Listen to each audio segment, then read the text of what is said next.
to Luanda, Angola for the 31st edition, the 31st final of the 2025 FIBA AfroBasket. Indeed, it's our host Angola, the winningest team in the history of the AfroBasket, taking on a team making their debut in the championship, and that's Mali. Well, it's been a fantastic ride right from the beginning, and there it is, the 31st trophy of the FIBA AfroBasket Championship. One of these two teams will win it. In the case of Angola, could it be their 12th? Or in the case of Mali, will it be their first? Well, we already saw the bronze medal game. Senegal having won 4 of the last 5 FIBA AfroBasket third-place games as they defeated Cameroon in fine fashion, but now we're here for the final. I'm your commentator, Josh Bett, alongside former head coach of Angola and Nigeria, where he was a winner of the 2015 FIBA AfroBasket Championship, head coach Will Voigt. Coach, it's been a magnificent journey, but tonight, one team will be champions. Will it be Angola or will it be Mali? Well, what a great tournament this has been.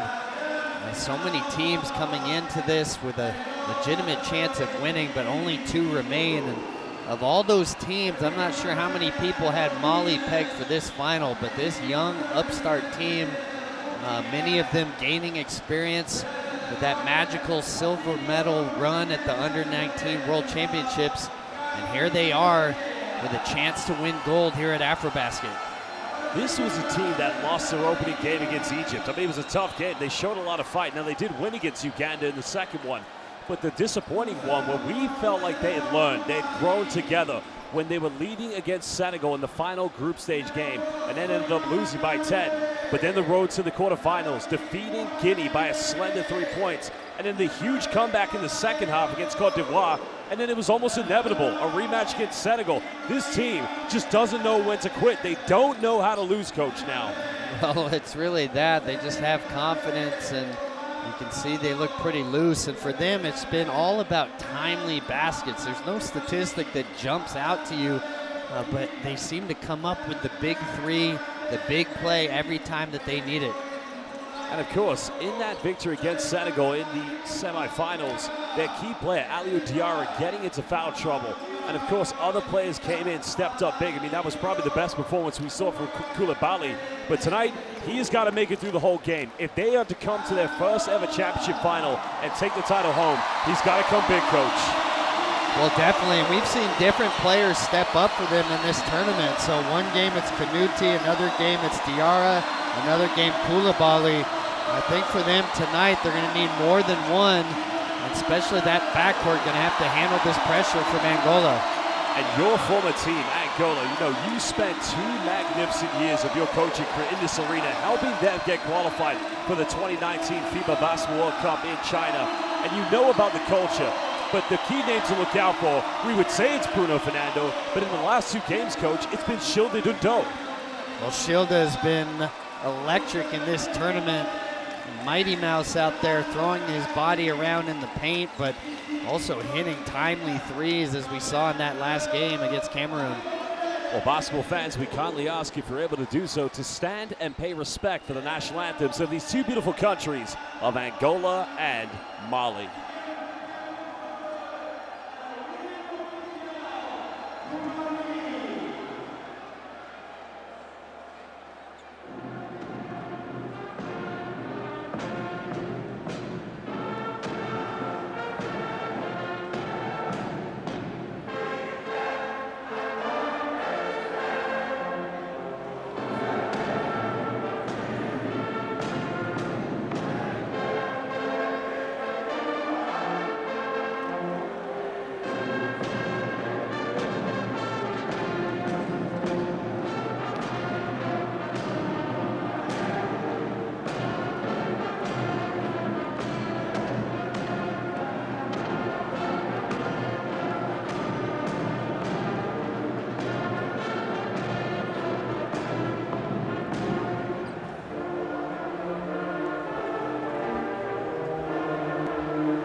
The national anthems of these two beautiful countries have been sung, and now we're moments away from tip-off. This is the 2025 FIBA AfroBasket Final.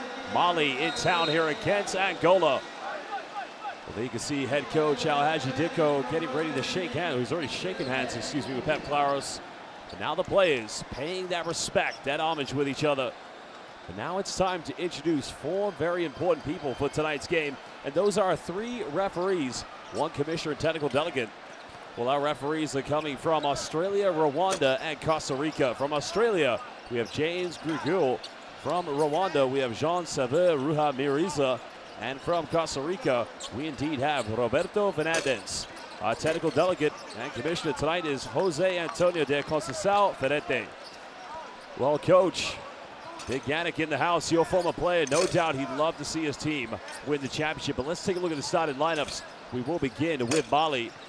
Well, it's interesting, this team sometimes bringing big Oumar Ballo in and out of the starting lineup. And it makes you think, with the big lineup that Angola's probably going to go with, are we going to see Big Ballo there tonight? And yeah, we will. So Oumar Ballo, Aliou Diarra, and Ibrahima Faye will make up the front court, while Mahmoud Koulibaly, who was their best player in the semifinals in my mind, will share the backcourt with point guard Siramak Kanute. Well, as you said, Angola, no secret on how they play. They want to crash the offensive rebounds, playing two, sometimes three bigs at a time. But they're also going to be pressuring and trapping. So you're going to need ball handlers as well. Can't just be Kanute there, have to handling all this pressure by himself. Well, for Angola, we'll see how Pep Claros changes things up. So Brasmachi will be in the lineup along with Milton Valente. Not much of a change there, but we'll see Bruno Fernando, Eduardo Francisco, and Shilde Dindol. So slightly smaller due to the absence, unfortunately, to Gilson Bangu, who picked up that horrific injury. Well, this is how they started their last game as well.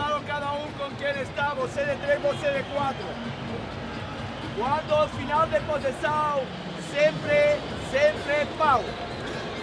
Pau, Malo está con você. Malo, fica con 4, trabalha a linha de fondo, Pau, 3, ataca resalto. En defensa, lembramos, fintas defensivas desde el lado débil, sprint cuando hay o pick and roll. Show. Jouez fort, les gars. Allez-y vite en contre-attaque. Si ce n'est pas ça, on joue notre game. Les 5 qui commencent, Mahmoud Koulibaly, Chérif, Aliou Diarra, Ballo et Slima. Allez, on stop la batterie. Allez. Make sure you guys get back. Well, we just saw before, hearing from the coaches, our official sponsor, the Tissot Countdown to Tip-Off, is already underway. A big thank you to Tissot for a magnificent partnership and collaboration with FIBA for well over a decade. But history will be made tonight in one way or another. Mali, it's the first time they have indeed made it to the finals of the FIBA AfroBasket in over 60 years since coming to their first AfroBasket in the 60s. While for Pep Claros, a lot of history. The last time Angola won the AfroBasket was in 2013. It's been 12 long years since the Angolans, the winningest team in history, have won an AfroBasket championship. And coach, if they win tonight, it would be championship number 12. Well, that last championship, they were also the hosts of that tournament, and you can see how this crowd can feed this team. Their style of play with this team, up and down, lots of ball pressure. They're going to trap, try to force turnovers, get out and run.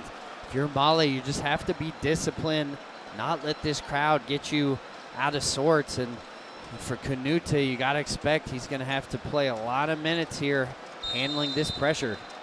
Well, it's going to be Oumar Ballo jumping with Bruno Fernando. Welcome, everybody. The 2025 FIBA AfroBasket Final. And already Dundal finding Eduardo Francisco as they get the first 2 points. Well, Shilde Dundal, the Mighty Mouse, doing what he does best, facilitating. Because you have to remember, Mali, a very young team. Ballo tries to bump.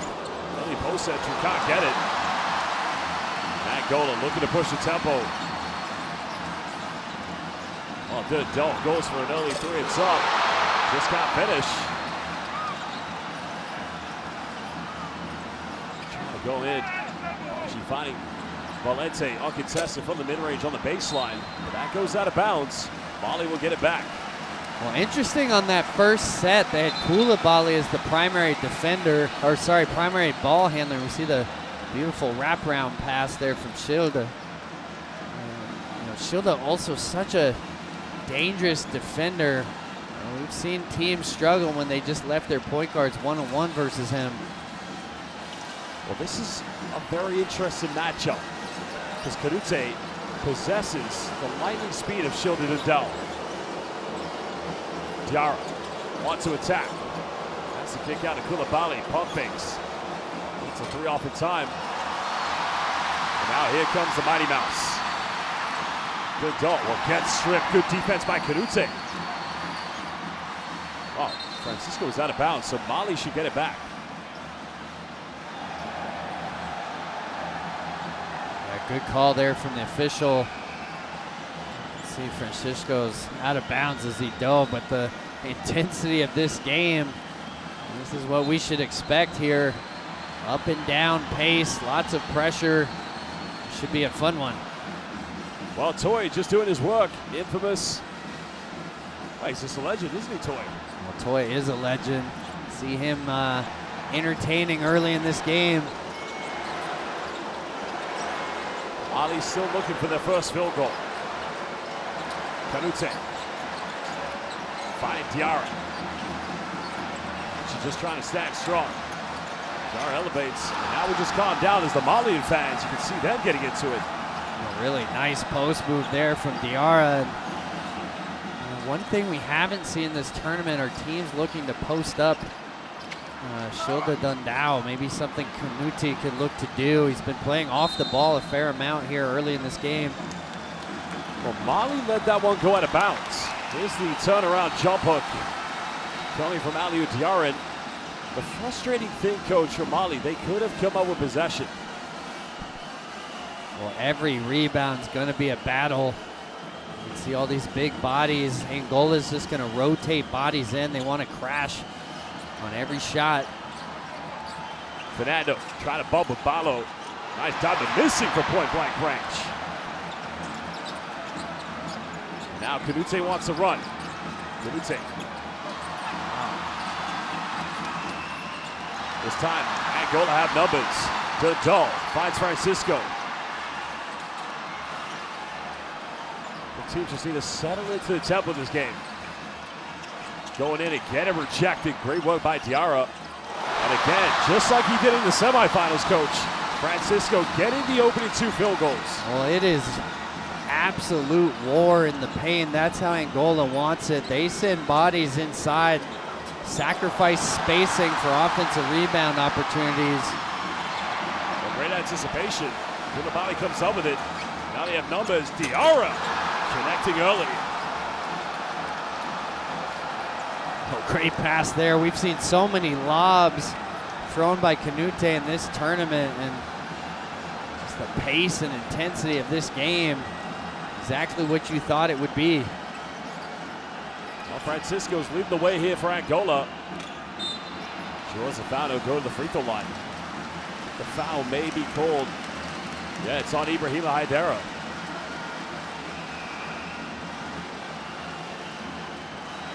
Here's the transition. There's a block by Diarra.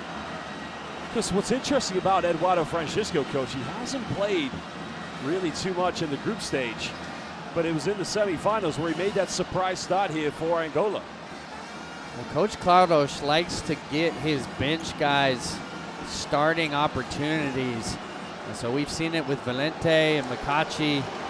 They'll start the halves and then sit the remainder of the game. So I think it's a great way to keep his players involved. He's going to use all 12 guys on his roster and just try to wear you down over the course of the game. Eduardo Francisco playing in Portugal for SL Benfica. This will be going back for a 4th consecutive season and as well in the Basketball Champions League. Canute just too casual. There's the fake. Nice block by Diarra. Well, by Haidara, excuse me. Well, Canute's got to be much stronger with the ball than that. Like you say, he's trying to nutmeg the defender. You got to understand how good these Angolan on-ball defenders are. Dundal just patiently trying to wait for a ball screen. Now getting it from Fernando. Well, there's a baseline pay. Valente goes in and throws it down. Oh, it's Makachi, excuse me. Well, not a good closeout there. You've got to let Makachi shoot that. And if there's one weakness for this Angolan team, a lot of contact there, but you know, they roll out so many big players, not a lot of perimeter shooting. You saw Diarra a little too aggressive there on his closeout. Well, Dundal getting in the face of Francisco because they were quick to get the ball inbound. And he really wanted to play at a fast tempo, but this is the final. You've got to be on the same page as Mighty Mouse.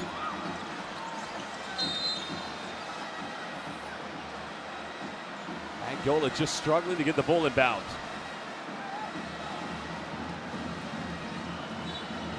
Well, we saw this atmosphere on the opening game for Angola in the AfroBasket, where it was a very big victory against Libya. But, Coach, every time they come back, it just gets louder and louder.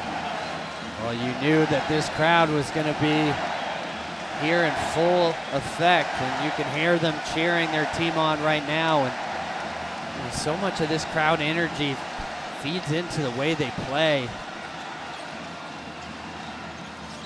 Angola lead by 3. Dundal.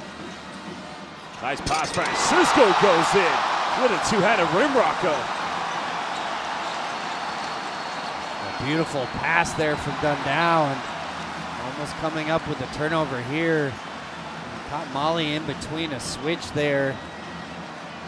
Interesting to see Hydera trying to get back, but every team is elected to either go under or switch. We haven't seen a lot of teams try to trap Dundal in the ball screen. He's so quick, but at his size, maybe difficult to pass out of those traps. 5-point lead currently to Angola. Balo trying to force his way in. Can't finish. Comes over the offensive rebound, but a big time block by Bruno. Hydera for 3. And the atmosphere just getting louder and louder on every stop. But it'll get even louder if they score here. Oh, that time unable to finish. And now Diarra wants to run, but just throws it away. Well, Dundal bumps. And that's going to be 2 free throws coming up for Angola. Well, you can see Balo's frustration. That's what we saw in the quarterfinals. All the contact created by Shilda, just kind of throwing his body into Balo there. And 23 free throw attempts in that quarterfinals, many of them coming from plays like that. So it'd be really important to watch how these officials officiate this game. Well, already Mali have 3 blocks. As Gaku comes in, the man who made the 1 free throw against Cameroon that sent them to the finals. Now just listen to this crowd.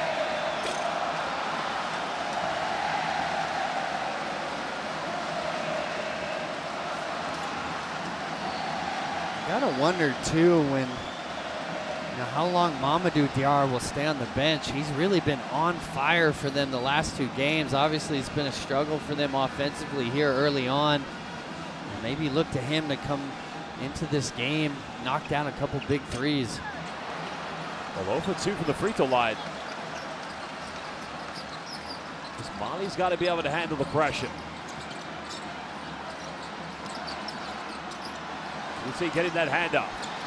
Boy, trying to go behind the back. Oh, Coach, that was an interesting one.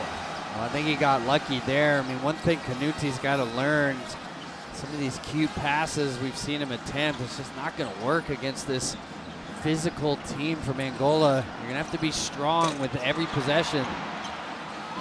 Miss attempt by Dundal. Mali come up with a rebound. Because haven't been able to get the three-point shot going like they has really been a key part of their offense. But Canute will go to the free throw line. Well, much better there. Strong take. Got Valente there on his back. You see him drawing the contact. I'm surprised they didn't call the travel there. Well, I think he did let go of the ball right at the last minute, but got to understand when you drive into the paint against this team, they are going to collapse quickly.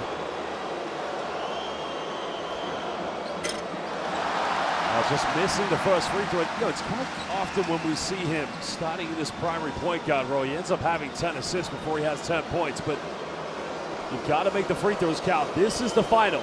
Mali's first ever time playing in the FIBA AfroBasket final.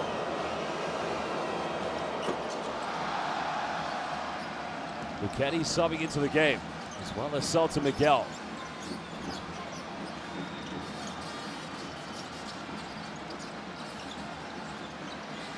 Lucchetti coming off one screen.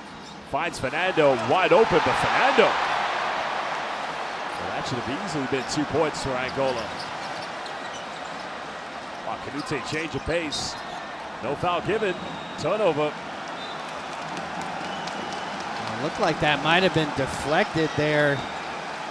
But on the other end, Mali looking to trap that pick and roll, but no help on the backside. Fernando wide open. Just couldn't handle the pass. Well, Canute's going to go to the bench. Togo into the lineup. He's got to be reliable here. Trying to be aggressive with Lucchetti. They'll recover. Sosa just unable to cement position, but coach, that's a tough pass cover for Gaku because you can see the Mali defenders crashing the paints. Yeah, just off-target pass there, and you can see now against Lucchetti, their game plan is to trap him in these pick and rolls. To the volley, finding Haidara. Left wide open, that's way too short. Just need to get into a bit of rhythm. Obviously, this is new for them here at the AfroBasket. They haven't played in this kind of atmosphere and this kind of defense from Angola. Well, Angola struggles to score, especially from the perimeter. So as long as you're not turning the ball over, you can stay tight in this game. You see nothing going Mali's way, but only down 2. Struggles for Angola also. Yell trying to find separation. Gaku comes up and now puts it back up by 4. Diarra didn't rotate in time.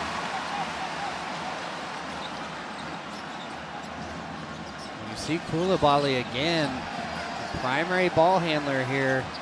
Big responsibility for the young 24-year-old. Well, Aliou Diarra insinuating that last play by Gaku, there should have been a kickball violation. So change coming in for Mali. As Drame will sub in. There's a foul by Silvio de Souza. Oh yeah, the ball does touch the foot. And the official missed that one.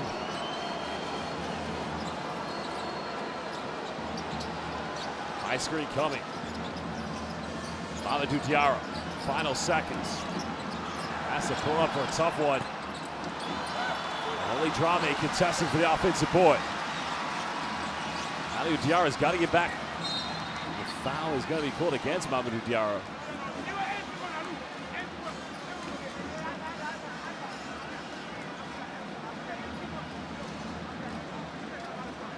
See there, I think could have had it on either player. Diarra battling in the post. Togo there, a little bit of a hand check. You can see as well things a little bit physical between Lucchetti and Drame. Drame trying to keep up with Lucchetti. There's a pump fake. Still time though for Angola. Miguel goes for a tough step back. That goes out of bounds. Mali will get it back. Well, you can see Mali's game plan here. They're really trying to pressure Lucchetti when he comes into the game. You know, not a natural point guard. You've seen them trap and pick up and pressure there. Different approach with Shilda. Got to get the ball. 8-second violation, surely. Yep. And Coach Dicko may want to think about bringing Canute back in the lineup because Coach Togo's got to make a better effort at going to the ball. Well, he needs an awareness too. You know that they're going to be looking to trap there. You know, we've said this in their previous games. I've been surprised that teams haven't flashed their bigs kind of left it up to their guards to handle the ball pressure and trapping.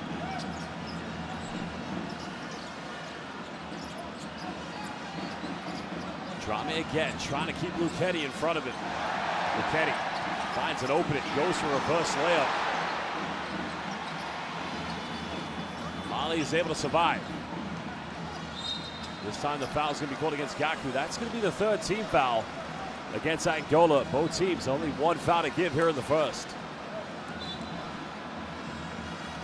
Well, lucky there, dangerous outlet pass, and you got to know Angola defenders are going to be lurking on all these outlet passes. They pick up full court after makes or misses. Nothing's going to be easy here for Mali. Togo attacks. Finds Diarra. Step back three. And finally getting the first 3 points from downtown. You can see the confidence. We saw it from him the previous 2 games. Tough step back there, and that's the lift you need from Mali. Well, definitely in the Guinea game in the second half. Diarra was 4 crucial 3-pointers. Gaku just maybe getting away with an elbow. Angola still lead by 1. Well, he can shoot it. High arc. And now Mali looking to take the lead.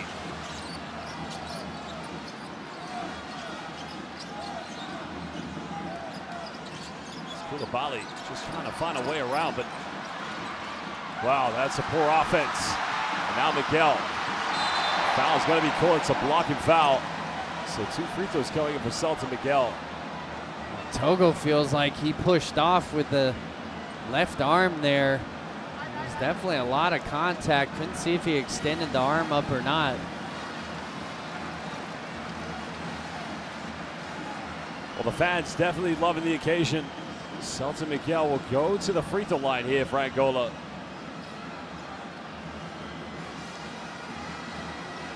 Let's have a look here. There's a turnover. Now watch Togo.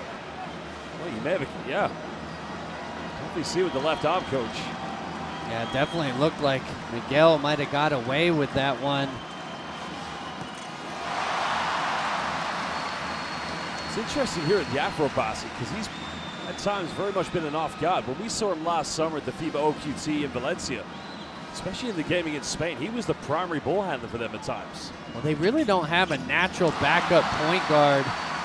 Both Miguel and Luchetti, combo guards. I think Coach Carlos thinking when both are on the floor at the same time, they can kind of relieve some of the pressure they might otherwise face. Diarra just getting Cook-Healer up in the air. May have got away with a carry. Well, the shot clock didn't start, so they need to go to the table to find out how much time should be left.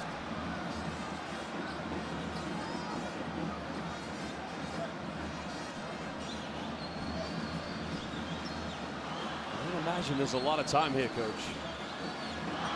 You can see it looks like 4 seconds, so you got to be ready to execute a side out of bounds play here. And see the nice step back from Diarra.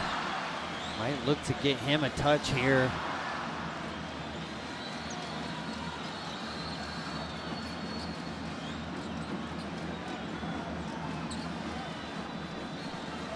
Well, our shot clock says 8 seconds. I wonder if they, but I think, yeah, 4.7. Not a lot of time here for Mali.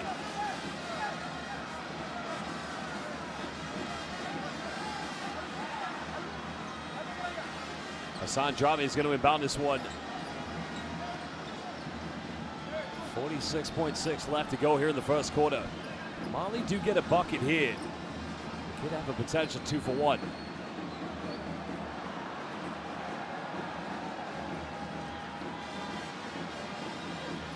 Well, Haji Dicko right now his team only down by 3 points.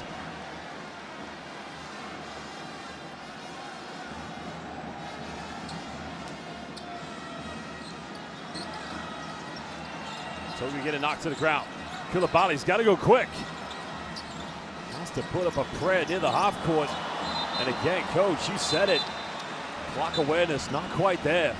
Well, there's the youth there. You had a lot of time to talk over what you wanted to do. needed to have an awareness of where the shot clock was there. Now if you're Angola, you're looking for 2 for 1 here. Need to be disciplined if you're Mali. No fouls to give.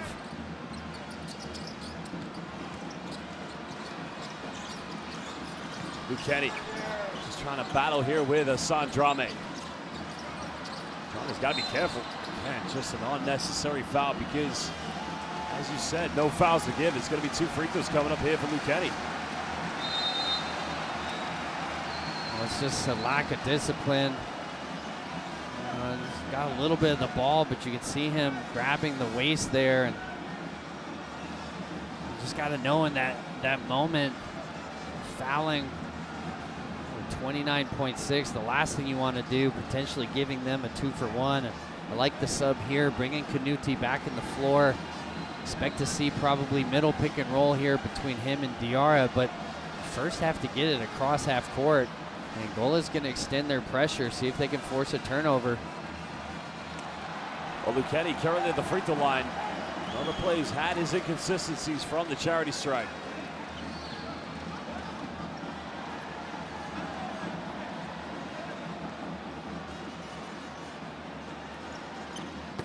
Second one good. 2-possession lead currently to the 11-time champions. Because, Coach, last time Angola played in a FIBA AfroBasket championship was in 2015, and you were head coach of Nigeria. And although you broke the hearts of all these fans, you then quickly joined Angola right afterwards. Well, it's funny how things work out in life sometimes, but yeah, we were fortunate to meet them in that final and defeat the defending champs there with the team from Nigeria, and then had the honor of coaching their national team to the World Cup. Kanuti gets a 3 off. Unable to finish. Pakila throws it out of bounds. Mali will get it back with 3 seconds. Down by 4. Gaku there, just trying to keep that ball in bounds. He's actually done well. Safer to throw it to the corner than underneath your basket. And if you're Mali, you've got to have better clock awareness here. Well, they got to get open. Finding Diarra. Diarra goes from the AfroBasket logo, and that is the end of the first quarter here in the 2025 FIBA AfroBasket Championship game. Angola lead by 4 against Mali. And Coach, I think you very much alluded to this. The young, inexperienced team, and even the players, this is their first time as a basketball federation getting to a championship in the AfroBasket. Well, you saw the inexperience there over that final minute. Poor execution on those 2 side out of bounds. Opportunities to maybe get a quality shot. Instead, just had to chuck something from deep. So you got to be a little bit better here if you're Mali. Otherwise, had done a decent job handling the pressure. Not a ton of points off of a turnover. So just have to find a way to execute better on an offensive end. Well, Angola have committed 4 turnovers. They have 10 rebounds. 4 of them have been offensive. While Mali slightly have a better margin on the rebounds, they only have 3 offensive boards. But, what we've seen from Mali from the road to the quarterfinals, to then the quarterfinals, and then the semis last night is, their confidence. They play better when they're able to knock down 3-point shots. Well, I mean, we've seen it from them time and time again. They do play with confidence. You thought when they were down 15 against Senegal that game would be done. Instead, they came back, fought hard, and came out with a big win. So you see the emotions running high right now. They just have to stay disciplined with their offense, try to find better looks. We've seen them go to Balo in the post. I think that would be something to explore. A little bit of middle pick and roll. Those have been sort of their bread and butter plays. And right now, just a little disjointed offensively. Well, fans, if you love international basketball, scan that QR code and download the Courtside 1891 app, where you can watch all the live streams and extended highlights of FIBA competitions. While the FIBA America Cup has started, you can also get ready for the FIBA EuroBasket. Courtside 1891, download it today. Ibrahima Hedera back in the lineup here for Mali. They will get first possession.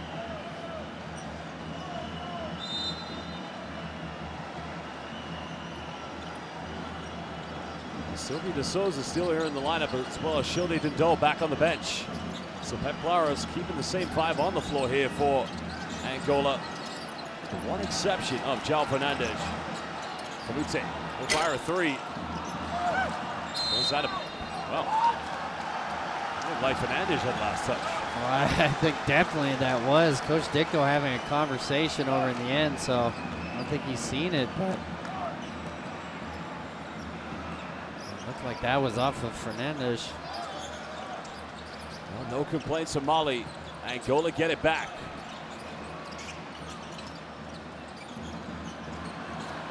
Trying to match up. Well, Lucchetti goes in. Silvio, second time lucky. Now he's had his struggles, but he's got to build his confidence. You see De Souza there sealing off the help defender. That's something that Angola looks to do a lot. They put multiple bigs in the paint. Try to seal you anytime they can. Balo trying to back down against De Souza. Struggling in the paint. And now here comes Angola. Well, Lucchetti finds a bit of time and space. Mamadou Diarra, oh no, wait. Not sure what happened here, but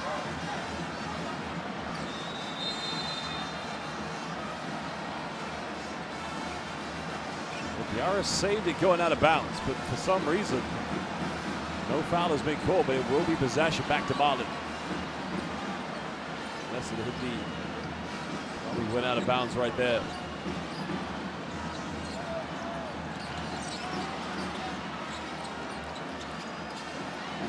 Mali again, going to that triple handoff. Fernandes, hands all over Mamadou Diarra. Well, the foul is eventually given. The physicality, you see a lot of contact up top. Surprised there's no call there. And eventually you see it, and that's really Angola's strategy. They're gonna hit, push, pull all game long, and just sort of assume that the refs can't possibly call it every time. So they try to wear you down with that physical pressure. Canute setting that back screen. Adara has a mismatch, but Miguel coming to trap, forcing another turnover. This time the foul is going to be called against Canute.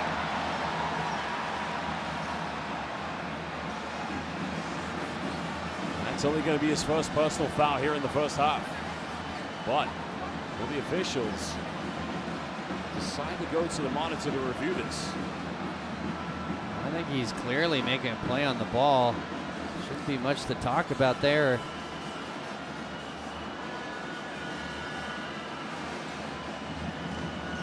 Well, no upgrade, no review. See the turnovers starting to add up.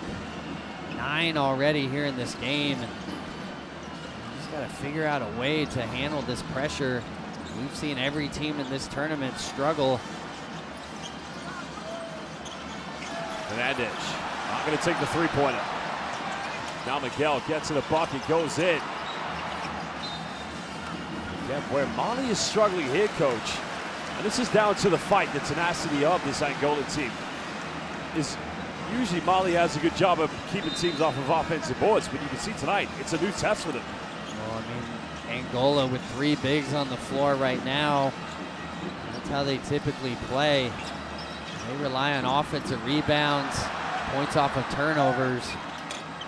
They just keep big bodies in the paint at all times. Well, a foul has been given against Mali. It's on Balo. So again, Angola will get it underneath their basket. Watch Balo.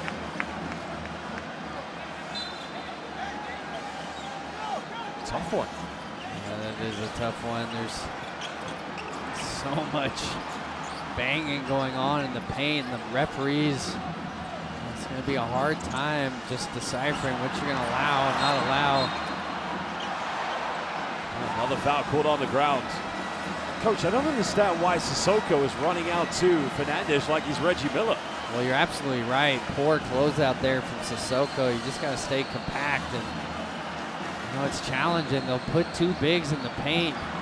Always looking to duck in, seal off your help, so your perimeter defenders have got to be disciplined. It's hard for the bigs sometimes to rotate and stop the ball. And Fernandez is not a three-point shooter, so if anything, you might be able to live with him taking that shot. Well, absolutely. You know, it's a mistake there from Sissoko.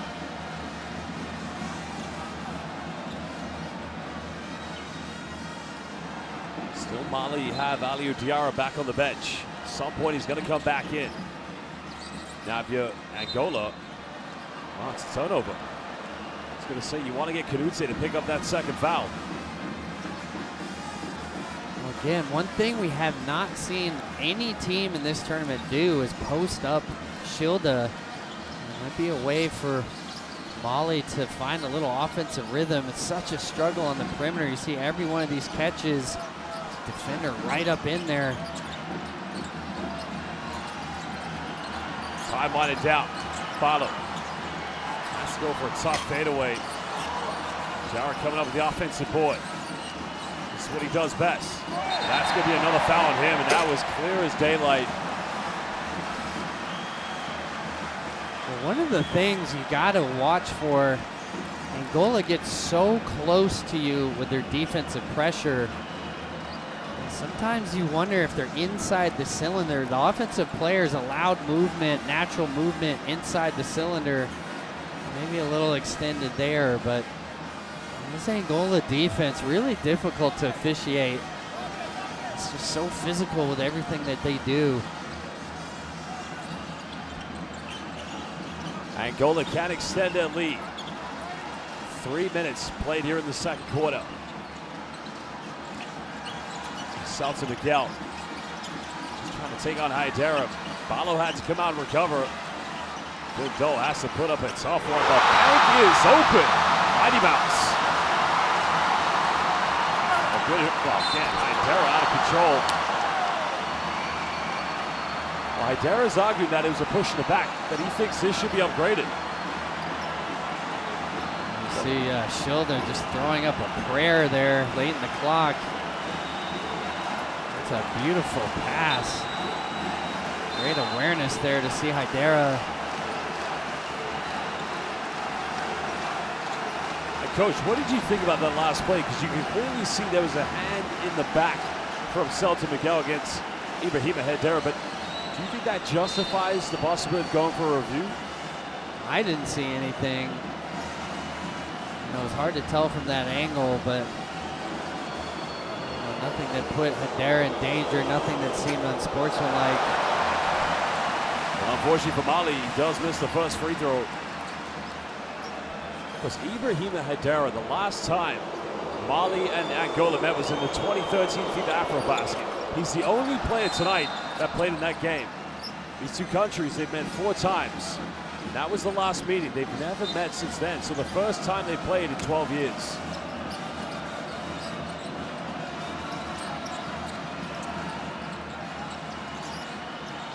Mali only 4 out of 17.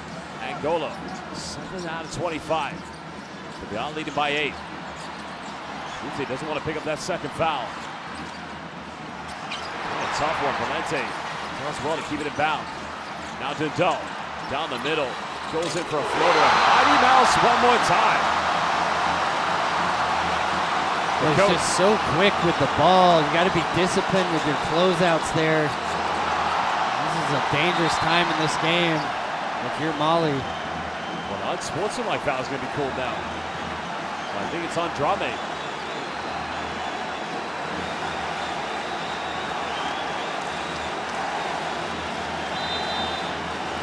The timeout is going to be called by Mali.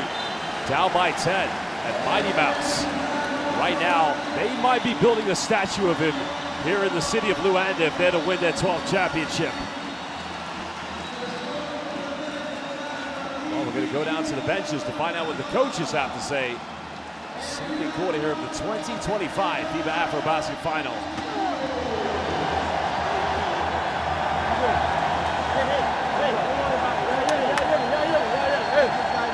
Les gars, moi j'ai confiance.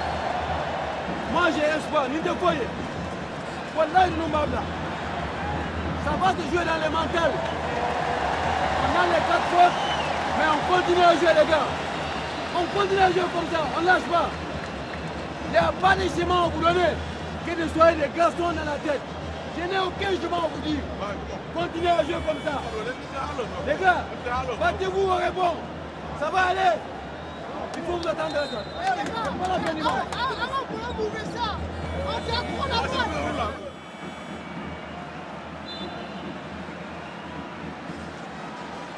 Well, incredible atmosphere here tonight for the final.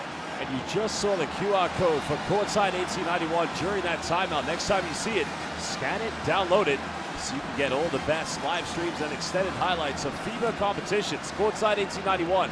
Download it today. It's become Shilde Dundal time. Facilitating, scoring, and even playing some very good defense at times, Coach. Well, we've seen it all from him in this tournament. And the tough three banks in, follows it up with the floater. And if you're Mali, dangerous moment in this game right now. You just have not been able to find any offense whatsoever. Only 1 point here in the first 4 minutes of this quarter. Just gotta wonder where they're gonna go to find something in the half court. 11-point lead. Just a one play they cannot afford to get into foul trouble is Canute. Fernando finds a kick out. Time winding down. Shilde puts up a prayer. That's going to be a 24-second violation. Well, these high arcing shots, you just hold your breath when you see it. Of course, we saw the huge three he hit late in that game last night. Aliou Diarra getting ready to sub back in. Sissoko will go to the bench. And coach, even on that last play, I mean, Canute is probably one of the best point guards here in the AfroBasket. He's got to get some help to get it in bounds. You can see they go to Koulibaly again as the primary. I think this is a chance where you could post Dundal up with Canute. Oh, it's another turnover. Valente comes up. Here we go. Throws it down. And the arena right now rocking here in Luanda. Mali just can't take care of the basketball. And a jump ball is going to be given. And that's going back to Angola. You can see the pressure here. Valente, beautiful steal. And you just have a defender up in you on every catch.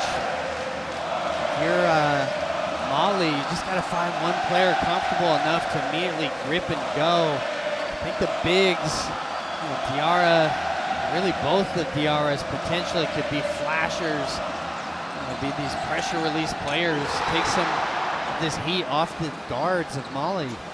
Well, here comes Canute, finds Koulibaly, gets closed out. That's not going to go, and it goes out of bounds. Well, actually, no, yep, it's going to go back to Angola.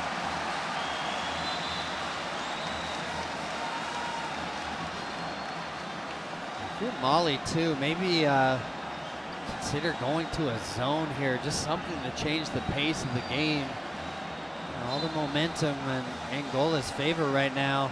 You see, they've elected to extend their pressure. Sometimes can be dangerous.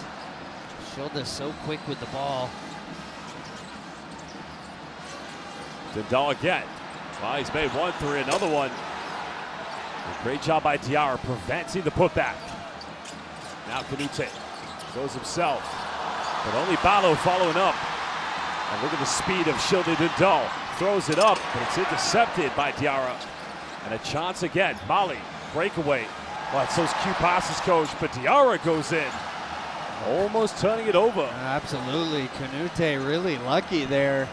Sloppy pass. And the young players just got to feel this moment right now. You know you have to be strong with the ball.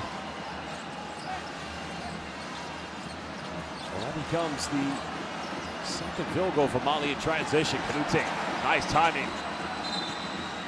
And great work by Sirmak Canute. That are the plays, well, those are the plays, I should say, that they depend on him defensively. But right here, he's lucky.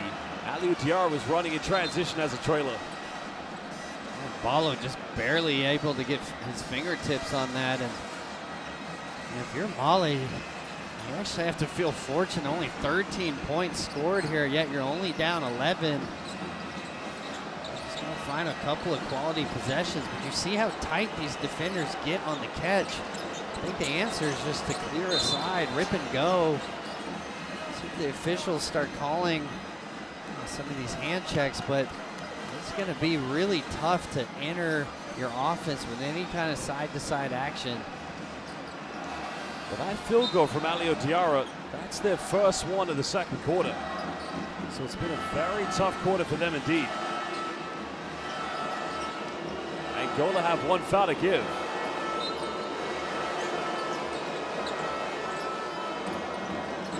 Koulibaly finds a gap. Ballo trying to dribble, but he almost turned it over. Gotta be better here. Diarra, too many dribbles. And Dudell wants to run. And there you can see the follow-up by Kokila.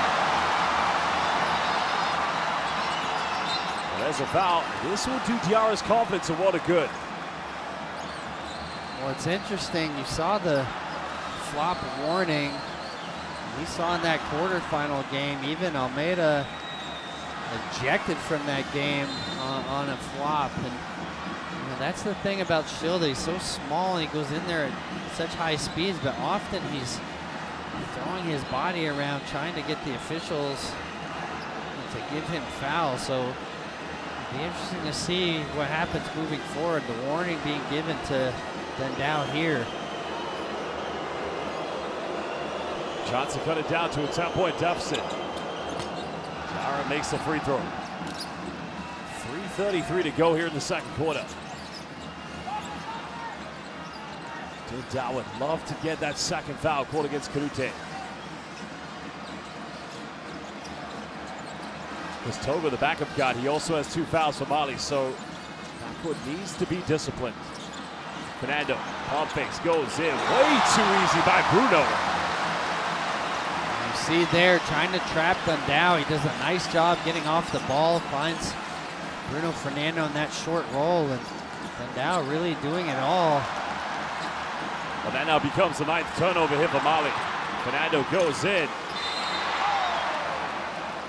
Foul a big call. If that's on the previous set by Bruno Fernando, coach, that is a delay for sure. I think definitely there was body contact. Looked like Kanute underneath there. And see there, that's where the flop warning was given to Schilde, but beautiful job there, able to pass out of these traps. And you can see Mali trying to extend their defense. Perhaps the adjustment being to just pack it in, dare Angola to shoot from the perimeter, see if that can lead to some transition opportunities. On va continuer à jouer comme dans les camps. Mais une fois chez nous, on transforme ça en zone 1-2-2. 1-2-2. Voilà.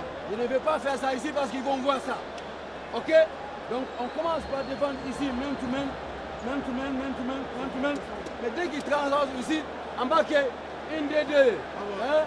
1-2-2. Sous forme de zone presse. Match-up. Tous ceux qui sont à l'extérieur, ils changent avec, ils continuent avec les gars. Ici, vous montez avec vos gars.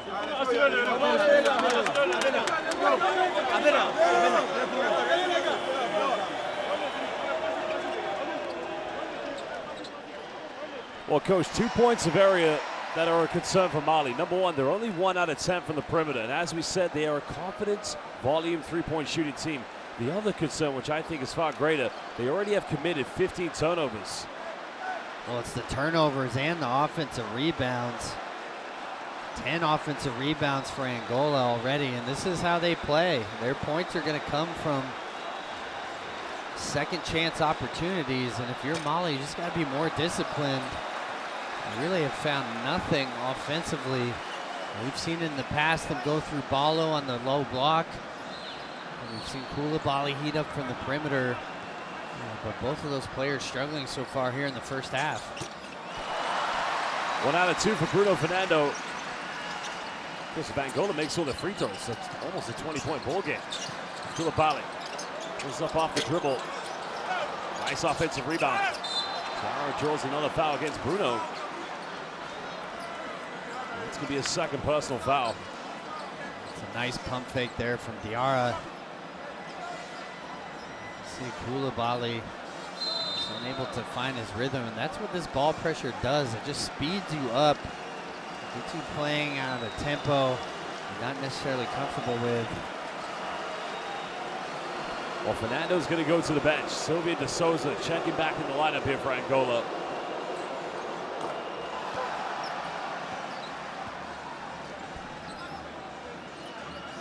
Well, Aliou Diarra, having spent part of the summer in the NBA G League, of course, and well, he's quite a fascinating talent because we have seen him in the lineup here where he's a power forward. But, Coach, is it fair to say his natural position is that 5-man?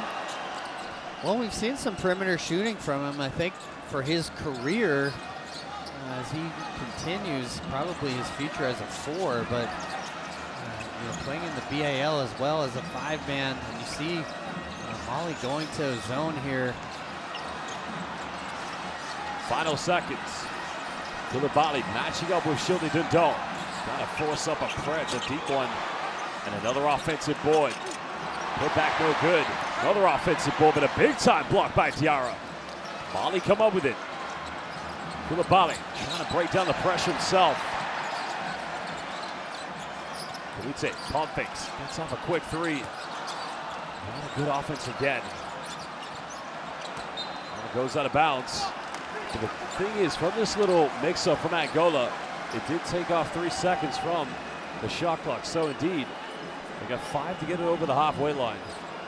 Well, and you see, we saw this in the Cameroon game. Angola had 3 players committed to the ball there. If you're able to get through these traps, keep the ball moving, you can find plenty of opportunities at the rim. Mali just getting sped up a little bit, forcing some perimeter stuff there. Oh, again, another unforced turnover. Gakko is in a good position. Valente giving him a poor pass. There's so much expectation on these Angolan plays in front of these 12,000 fans. The winningest team in the history of the FIBA AfroBasket.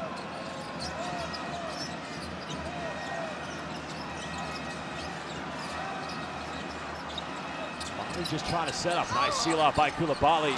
Now cutting it down to single digits with under 90 seconds to go here in the first half. Well, I've been talking about that the whole half. I think that's something that they should continue to go to. Kanute with a huge size advantage. Well, Trauma's going to know better, Coach. You got hands all over Dundal, and you've cut it down to single digits. I mean, I know it's a part of the learning curve. He's still a young player, but you can see Barlow getting in his face. But you're never really going to stop Shildy Dundal. This is a replay of the backdoor play in the seal-off, but the only best you can do against Shildy Dundal is contain him. Well, I like the zone they went to. I think staying compact, like you said, trying to just contain, keep him in front. You have to rebound out of that zone, but I also like the set that they went to there. Koulibaly being the primary ball handler, you're now able to get Kanute on a post-up. Let's see if they look to do that again here. Another missed free throw. Now making a three-point play. De Souza getting the offensive rebound. Drami trying to put it behind his back. Tries to drive in, out of control, nothing given. That's another Mali turnover. You can see they just have them sped up. Able to get out of that trap, just not able to make a good decision. Stays in this zone.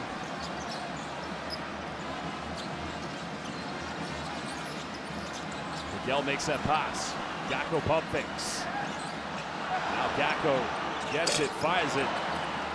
Mali goes quick. It could go 2 for 1.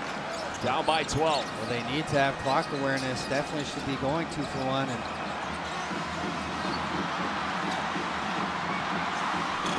the follow-up no good. Gakko. Koulibaly swipes. Here's where the clock awareness has got to be good. You've got to go for the final shot.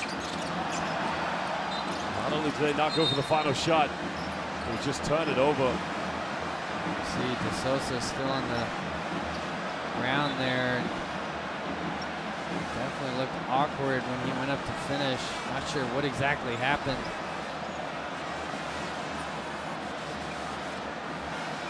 Well, that's a worrying sign because remember, they did lose Jilson Bango to injury in the quarterfinals. It's like a groin injury maybe. Yeah, you see him reaching for that groin. Looked like he landed awkwardly there. Mali, you're just trying to get out of this half, only down 11. It's been an absolute struggle. De Sosa not looking good there, and as you mentioned, Jilson Bango already out of this tournament with the knee injury, and now De Sosa certainly did not look good there. Well, we hope Big Silvio is okay. Doesn't look good though. We hope for the best. So Angola bringing back Lucchetti into the game, going slightly smaller. It's now a 17.2. They will try to go for the final shot.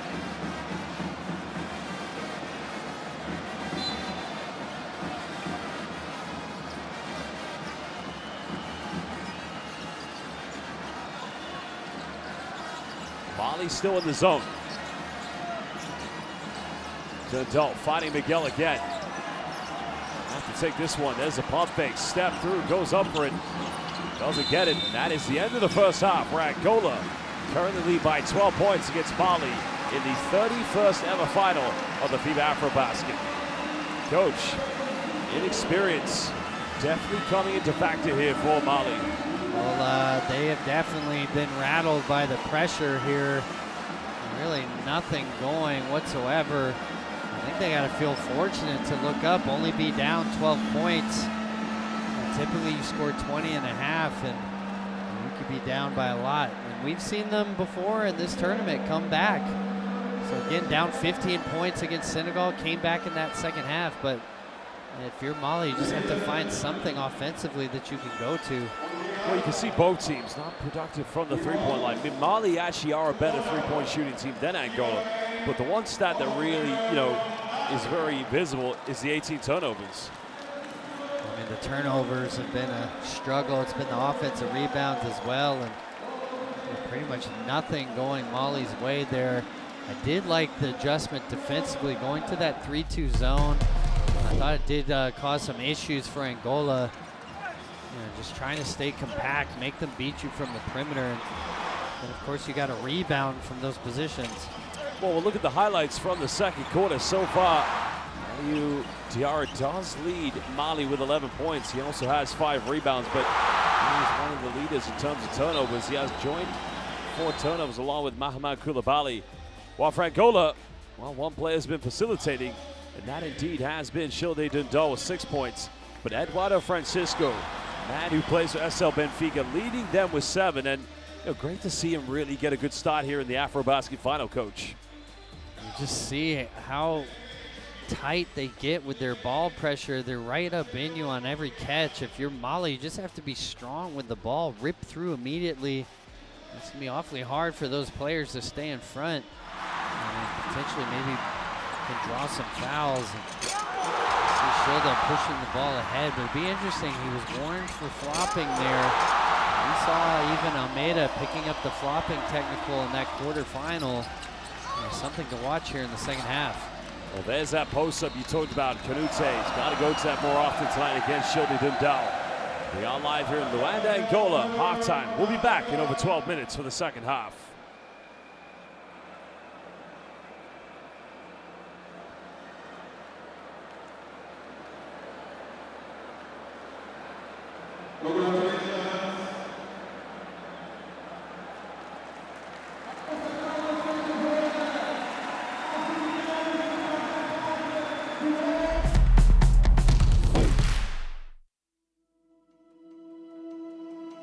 Education, health, justice. We sometimes take these simple things for granted. They're not common for all of us. We are all born on the same planet, but not with the same opportunities.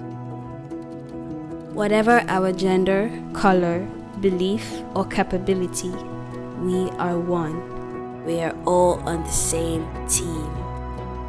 Let's convince those who never thought they would do it that they can. We can. Together, we are stronger.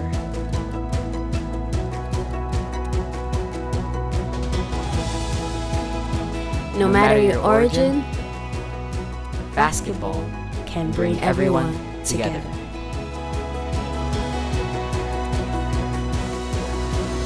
Basketball for good.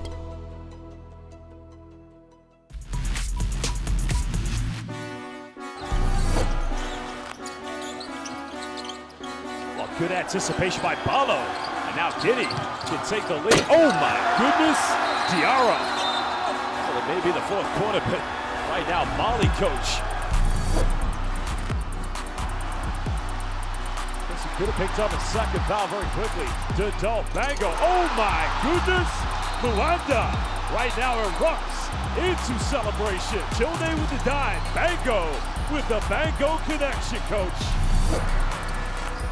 Now Libya have numbers, they want to run. Goes in, big Bruno. Sanosa, not at my house. Now they got numbers, here we go. Oh, baby! Welcome to Luanda. Buonanotte. Good night. Dodal draws a foul somehow, some way.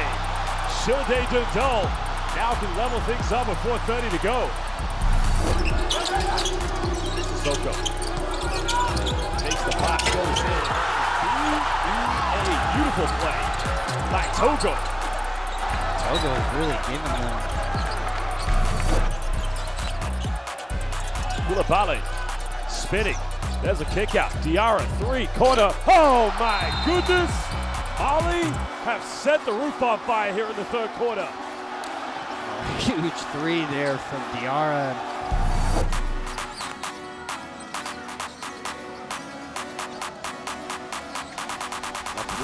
Pump fakes. Made his last three. Makes another one. Well.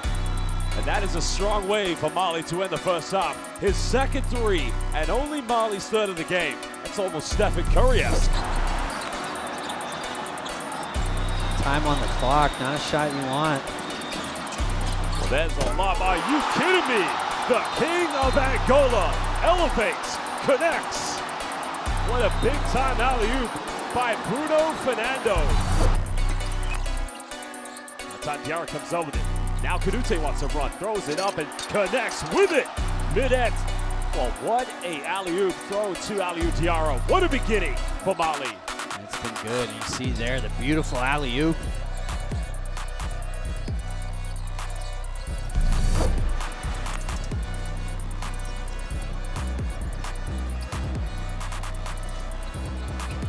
Kenny, Valente, baseline. Are you kidding me?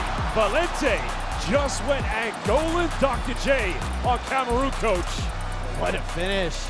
They know Missy's lurking around there, and that's one way to make sure your shot isn't blocked.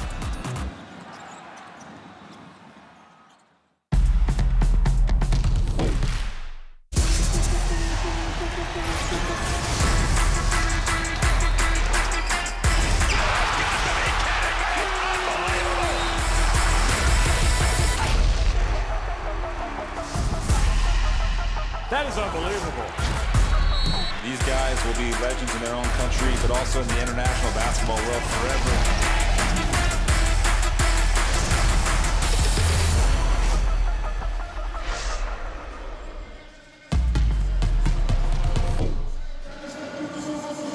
Welcome back, basketball fans, live here in Luanda, Angola for the 31st ever final of the FIBA AfroBasket. We're currently the hosts Angola, the winningest team in history, have a 12-point lead against new team on the block, Mali. Well, Mali, over 60 years, and it's taken this long to get to the AfroBasket final, currently led by that man, Aliou Diarra, who does have 11 points and 5 rebounds, but fortunately for Mali, 18 turnovers has been the story of the game. Coach, the nerves just getting to the young team. Well, you can see that the pressure of Angola has really had Mali out of sorts outside of Diarra's production, nobody really able to get anything going.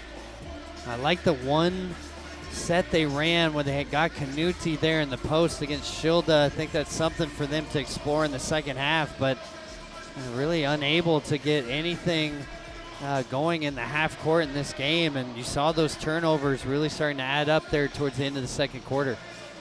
Because you mentioned how Mali went to that zone defense, and that kind of disrupted Angola's half-court set. I mean, Angola's been great at converting a lot of these turnovers into fast break points. But you kind of wonder, if Mali's unable to take care of the basketball in their own half in the full court, this could be game over very soon.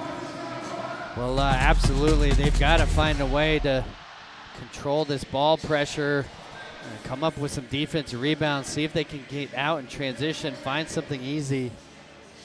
Well, Eduardo Francisco, the man of SL Benfica, currently leading the way here for Angola. Not naturally one of their leading scorers. He's only been averaging 2.4 points per game.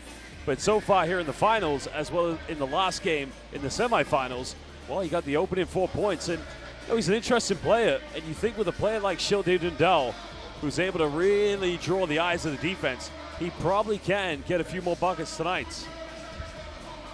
Well, absolutely. I mean, they're able to get scoring from all over the floor. This is how they play. They're going to bring 12 players onto the court.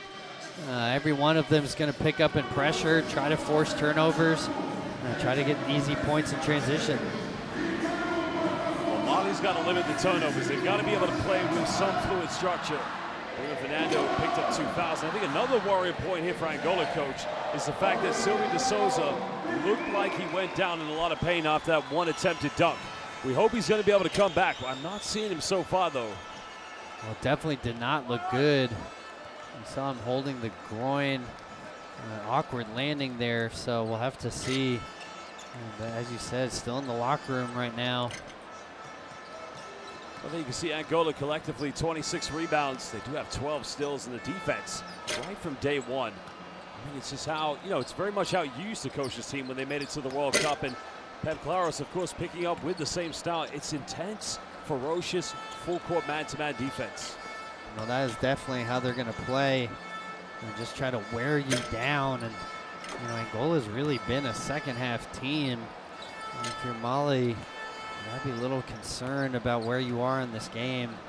You know, I like the switch to the zone. I think that's a way to try to change the momentum. But offensively, you just got to figure something out. There really hasn't been anything they've gone to that has had some success. Well, it was a historical moment in the semifinals. Mali defeating Senegal. You know, second time they met Senegal here at this current FIBA AfroBasket, losing the first one disappointingly, but winning in fine fashion. And while for Angola, it's been 12 long years, the winningest team in the history of the AfroBasket. And if they are to win tonight, it'll be championship number 12. Well, of course, the last time they won, they were the hosts, and you can see what a huge advantage it is. This crowd electric, trying to spur their team on to another AfroBasket title. Well, Angola's championship reign, the genesis actually began in the 80s, making it to two finals, losing one against Egypt. But 1989, when Miguel Lutanda and Jean-Jacques Conceição led them to their first AfroBasket championship. And then throughout the 90s, I mean, they were dominant, as well as the early 2000s. They were always qualifying for basketball World Cups, basketball Olympics. But of course, when you took that Nigeria team to the final in 2015, that was where it kind of just took a decade's break, I'd guess, because it's been over a decade since they've last won.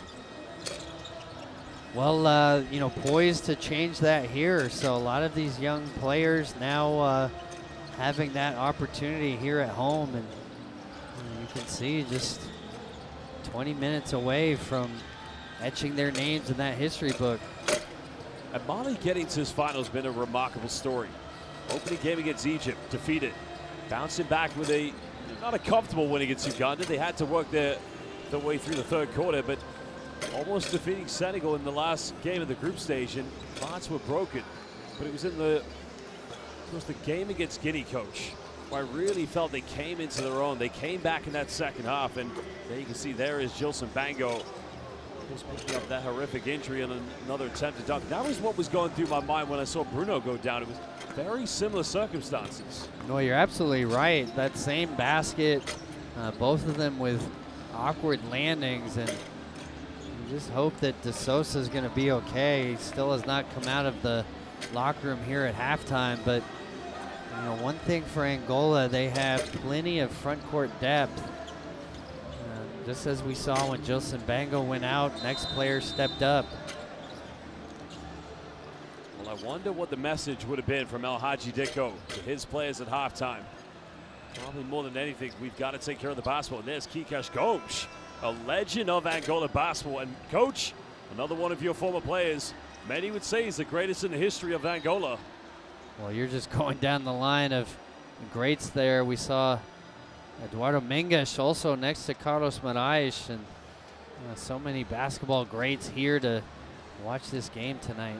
Because Menges, he played for you as well, didn't he? He definitely did. 2019, that's right, yep. Yeah, he was part of that World Cup team, and gave us huge veteran experience there. And all these former players here to support their team. Velocidad y defensa. José con Koulibaly. Queda claro. José con Koulibaly. Importante, importante. Control de resalto. Estamos aquí a presionar sin faltas. Mucha cabeza con balo. 20 minutos. 20 minutos. 20. Forza.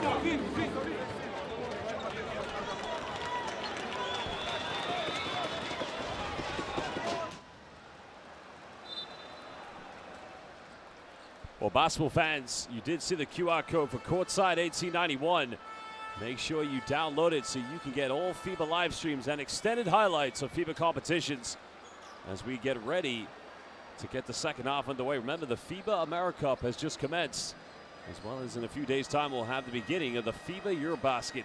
Courtside 1891, download it today.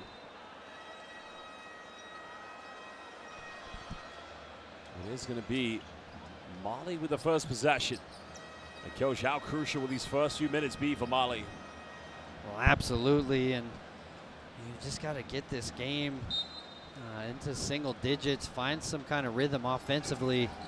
And for Angola, it's all points off of turnovers, second chance points, leading 10-2 there. Karute just goes down the middle, puts up a little floater, and again, just unable to connect. Well, Lucchini thought about it. Hedera just coming out. It's looking like Mali going back into a matchup, coach. 7 points to Francisco. That time unable to finish. It's such a poor foul to give away because it was an easy offensive rebound where Kokila didn't even have to work for it, coach. Well, interesting starting lineup here in the second half for Pep Claudos. He's got Bruno Fernando on the bench, electing to go smaller here. Kokila getting the start along with Lucchini.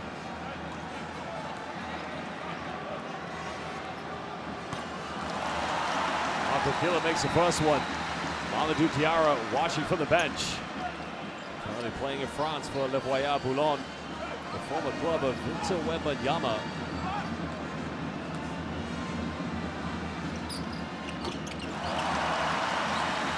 A 14-point lead currently hit Mali here at the beginning, to Angola. Mali's got to find some rhythm. Got to be able to go on a run. Karute. Well, they're going to give it. No, I don't think Dundon realizes it. He's been teed up. The crowd are celebrating. I think he's going to realize quickly that it didn't go in his favor. Well, this is where it's interesting. This is what I was saying earlier about, his game is a lot of theatrics. We saw even Almeida ejected in the second half of that quarterfinal game against Angola. If you're Shilda Dundao, you've got to be disciplined now. Another flopping technical would have you eliminated from this game. So he's got to be disciplined. Not only that, also an unsportsmanlike foul, because that was what Almeida had. He had originally got called for the unsportsmanlike. then it was the flop they called, in which they felt it was the set. Now, I mean, that's a tough one there because Kanute does go in with his forearm.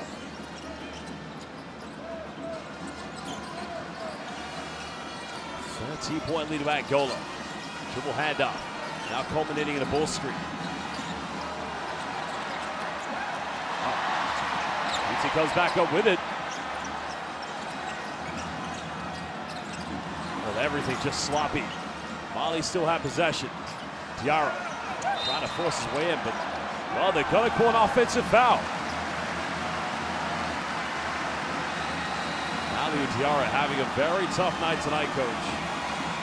Well, it's been one of the few bright spots, actually. The rest of these guys really struggling. Diarra with 11 points. You see a little bit up high there with Kokila, but Mali just has not been able to find anything in the half court. I think they got to look to run and transition, see if they can get something easy. Dundal finds Francisco, fakes a pass. Oh, good hands, but doesn't come up with it. Dundal, big three. Now they come up, now they can run.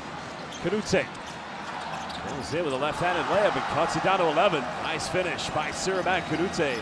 That's how they have to play. Like any opportunity to get out and run, they really got to be aggressive there, not let this game get into the half court.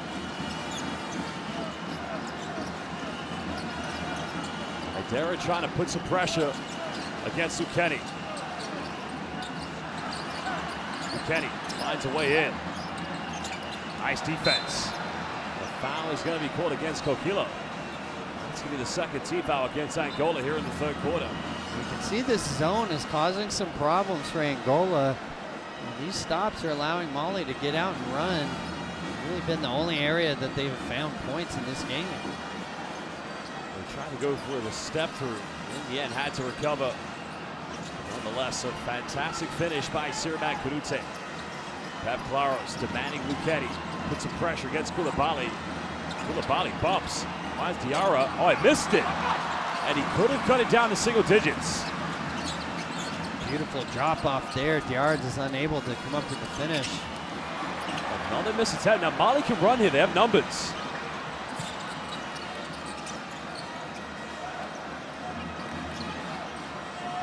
Gotta set that screen early for Kanute.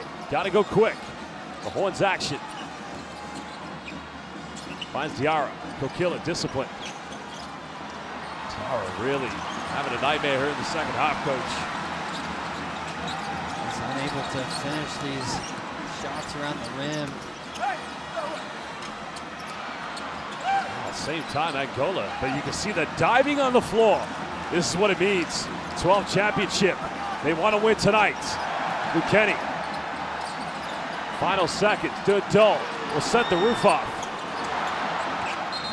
The foul is going to be given. That's going to be the third team foul against Angola. Well, this zone has stifled Angola here, giving them some opportunities to get back in this game if you're Mali. Of course, you and I remember all too well, Coach, Angola versus China 2 years ago at the 2023 FIBA Basketball World Cup in Manila. It was that simple 2-3 zone that Sasha Djordjevic and his players put on. And China miraculously defeating Angola. So this is not something new for them, struggling against the zone. Well, if there's one thing they lack, it's perimeter shooting. Balo, jump hook. Makachi, quite a box out there against Diarra. Now Miguel will go coast to coast and kicks well. And Coach Alhaji Dicko really can't call a challenge if he wants. I think that's the right call there. It looks like it was on the glass. To see the replay here to know. Let's have a look here. That is close. I think he may have got that in time, Coach. Yeah, I think you might be right. Looks like he did get it. Challenge. The question is, did they have possession of the ball after the block? They'll be able to see that from the replay. Let's listen now to the officials. review if a goaltending violation occurred. We want to see if the ball hit the backboard before it was hit by the hand. The initial decision is goaltending. Please play through in slow-mo, frame by frame.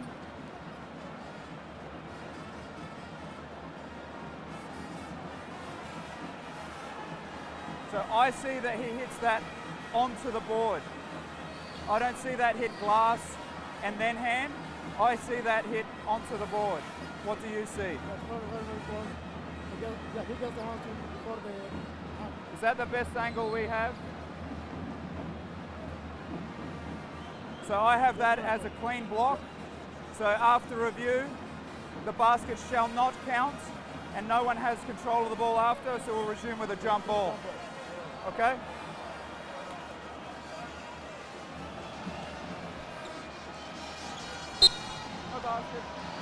Well, successful head coach's challenge and a jump ball, so possession will go to Angola because Mali had first possession. Well, interesting there. Didn't see on that replay who had possession. That was my question. I'd love to see the end of this play. You see the block. You see, it looks to, I mean, clearly Mali does have possession there, so not sure why that's called a jump ball.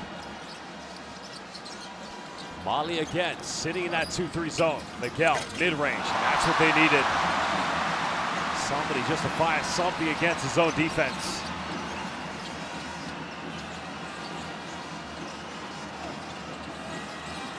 This is where Mali struggled in the half court. Angola's only got one foul to give. That's great defense by Dundal. Nice pass, finds Balo. Finally getting points in the paints. Nice job there from Canuti. If you can get through that first line of pressure, they're going to throw so many bodies, a little bit undisciplined behind the ball. You're going to find easy shots at the rim. The struggle for Mali has just been getting through the perimeter ball pressure. Well, Miguel went from downtown, but the putback by the Benfica man, Francisco. What a game he's had tonight, coach. Balo's got it by Kokila. He's got to go to work, surely. And coach, I think he could have taken another dribble or two. Well, this pressure just has them so sped up. Everything a struggle here. Francisco, not a three-point threat, but that man is. Miguel, little floater comes in, and what a spark off the bench. You might need a timeout here if you're Mali. Don't want this game to get too far out of reach. Well, Diarra kicks out. Koulibaly, can he make this three? It's up, and that's a good look. A good offense, but it just won't go in.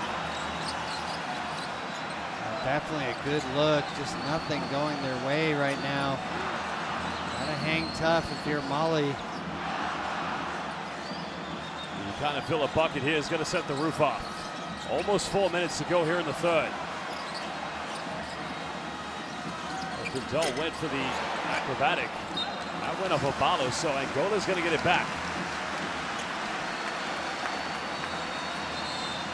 Well, we call this man Glorioso for the putback. We'll see him in the Basketball Champions League for a fourth season. Obrigado, Francisco. Oh, beautiful follow there. Diarra's got to know that all these players from Angola are going to be crashing. They're caught napping there, but Francisco showing why he deserves to be in this starting lineup. Not a lot of time for Dundal. He's going to have to think about shooting it. Finds a little bit of space, high arc, and again, ball on Norte. Good night, Mighty Mouse. Another big-time three. If you're Mali, I think you need a timeout here. This crowd really fired up. Your young team has been a struggle here in this game. Well, can Haidara make one? Diarra battles. Angola comes up with it. Miguel, bit of contact. Can't. Well, now they have numbers. Koulibaly finds Canute. Canute goes in, a foul. That's going to be number 3 against Bruno Fernando.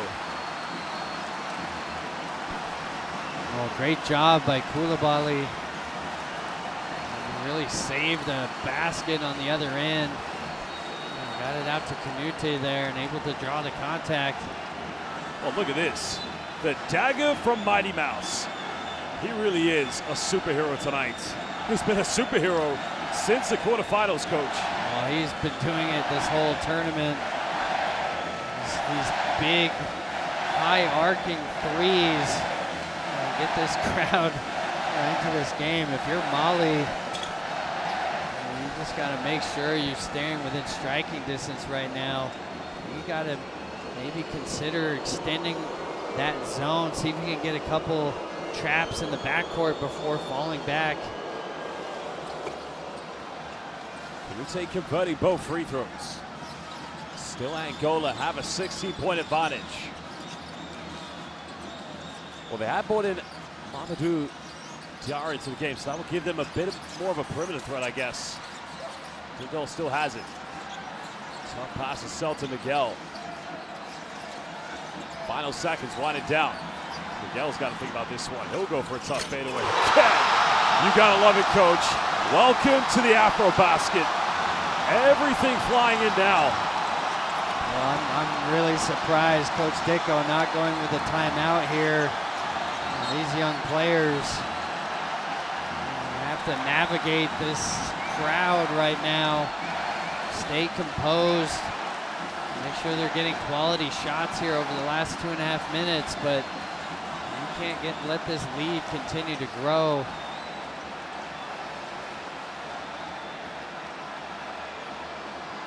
Well, Celta Miguel, of course, raising the temperature tonight here at the arena. As Mamadou Diarra misses the first free throw. Still a 19-point lead to Angola.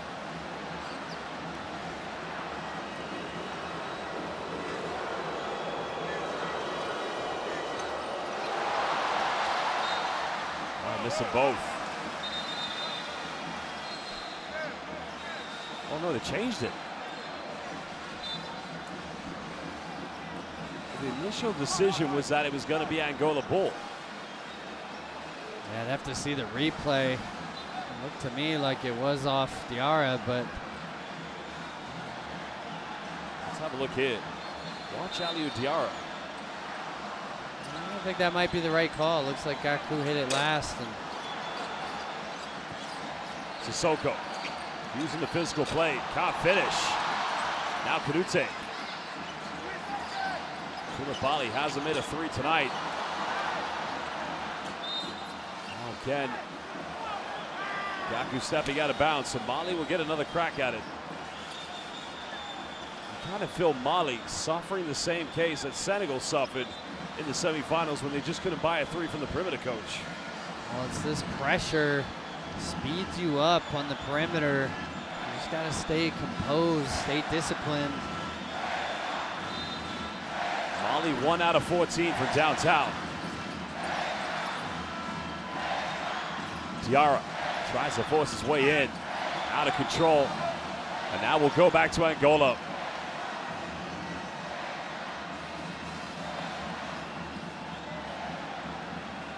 Well, he's had a tough one here in the second half. Hasn't scored yet. Still with 5 rebounds. And you got to think, if they don't turn things around, at least in the next 2 minutes going into the fourth quarter, it is going to be a long 10 minutes for Mali, Coach. Well, I agree. And again, really surprised we haven't seen a timeout during any of this run. And he's just trusting these young players to have to navigate this. But you're absolutely right. They've got to chip away at this. Only 27 points scored this entire game. Don't want to see this lead get too big here. Anything now will put them up by 20 plus. Kokila looks to attack, bumps. Sissoko coming up with the rebound. 1:45 now here in the third quarter. You've got to build something. Sissoko banging, called the double team. Just nothing working. Sissoko not really a go-to threat in the post there. Got Kanuti on the bench right now. Koulibaly struggling. Gaku goes in, bit of contact, and it's way too easy for Angola, coach. Just think, you're clearly out of sorts. This young team having such a hard time here.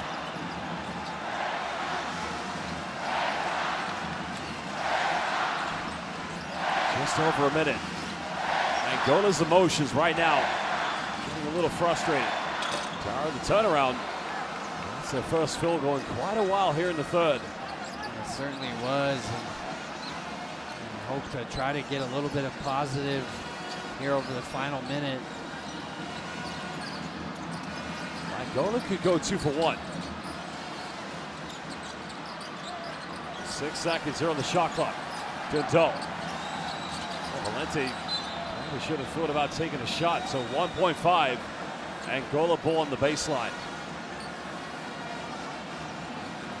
That's good defense in my mind, coach. I mean, you see something different. Well, you can see 5 players from Angola swarming the paint. And that's how they're going to play. They're going to attack you. You just got to be disciplined, continue to move the ball. You can draw those double teams pretty easily.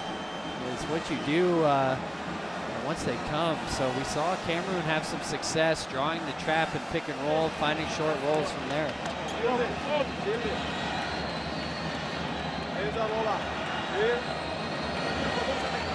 Joao. Abu. Childe. Joao. Abu. Selton. Milton. Pensa a bloquear a Selton. Abu. Selton por aquí. Milton. Aliu tiene un segundo, que es que tirar la pelota.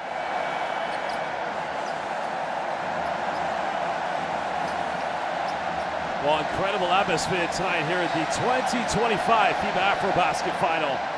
The opening game we saw Angola have a very big victory against Libya. And well, 34.7 left here in the third. 1 quarter away with a 19-point lead potentially from winning their first AfroBasket championship in 12 years. And it would be potentially their 12th championship. Well, everything going their way so far. You see this crowd getting into it. For Angola, only 10 minutes away here from another championship here at AfroBasket. Miguel, quick 3, one-legged, obrigado! Big-time shot by a big-time player. And coach, a little bit of time left between shot clock and game clock.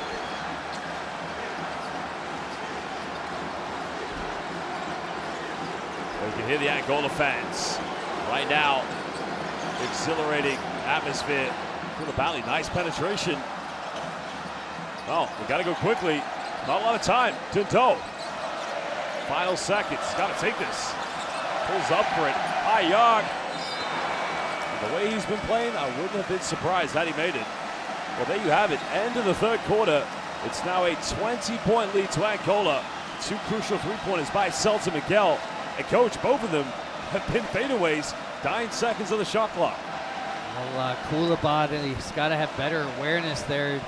You saw from the first time they handed him the ball and he dropped it that the play was going to be for Celta Miguel. Still able to get that shot off. And just really surprised that they didn't use a timeout there during that entire run. Left himself a big gap here to have to climb back.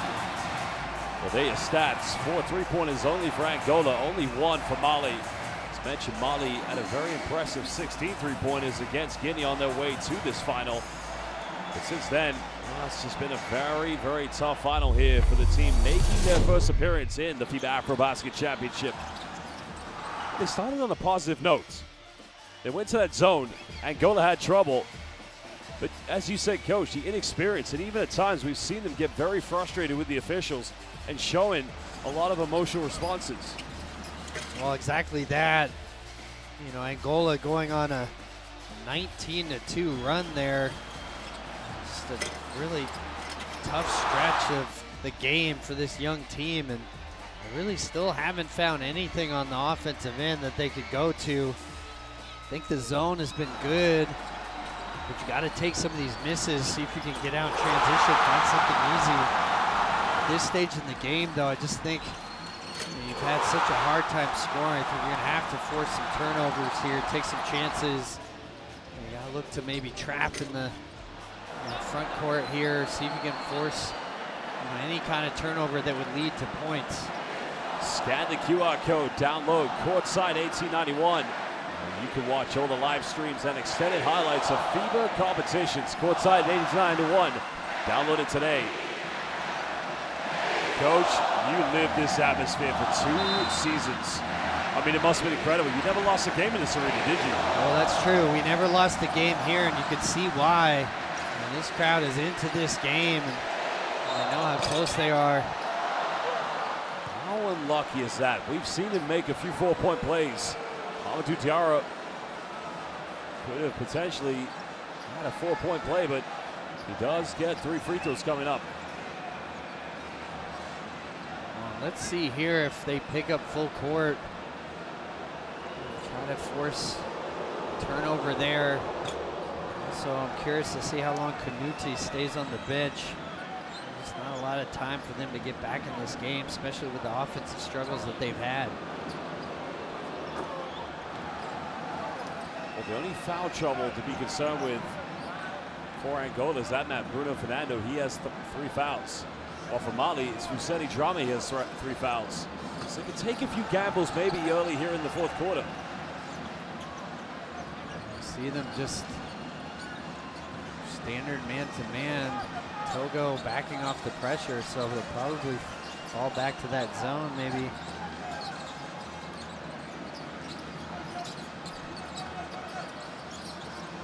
Celta Miguel retaining his position. Valente goes baseline. Trying to take on Diarra. And now Mamadou Diarra has it.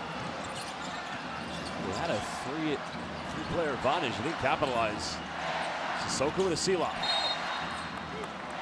That's going to be the 2nd team foul against Angola here in the 4th quarter. Well, there's good awareness there. Sissoko had Miguel buried at the rim. Eventually able to find him there. 2nd foul. Oh, actually, they called it on Shilde Dindo, coach.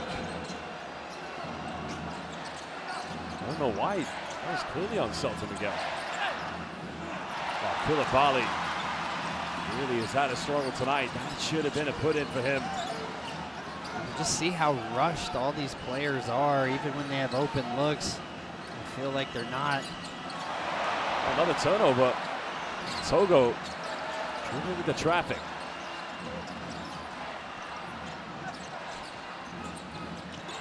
Diarra throwing it away. Good rotation by Celta Miguel. Now Valente finds Durdol. Oh, I think a foul was called before the buckets. Well, it was, and if you're Togo, you actually are fortunate there. That'll erase the layup from Dundao, so I'm not sure why Mali would be complaining about this one.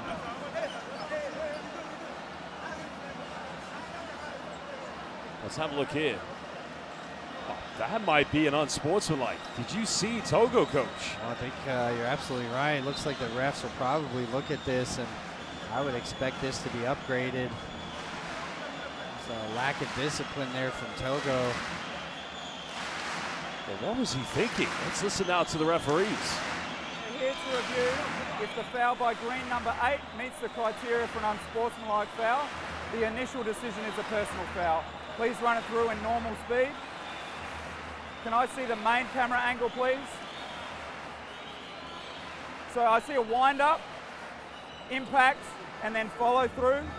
So this contact is hard and it's excessive. It's also around the head. So this meets the criteria for an unsportsmanlike foul. So after review, do you confirm? I confirm. After review, we have an unsportsmanlike foul on green number 8, and we have 2 shots to white 47.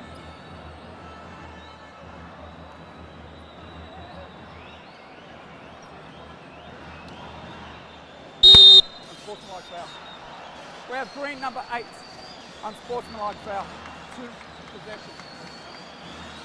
Well, I just don't understand why Togo, I mean, he was going to get called for the foul for jumping in the air, but I just don't know why he swung through with his left arm. Well, definitely a little lack of discipline there. Clearly an unsportsmanlike foul, and just can't afford to have any possessions like this. Such a big lead to chip away at. So Valente getting called for the unsportsmanlike, or excuse me, drawing the unsportsmanlike, so he'll get the 2 free throws, and as mentioned, they will get it back.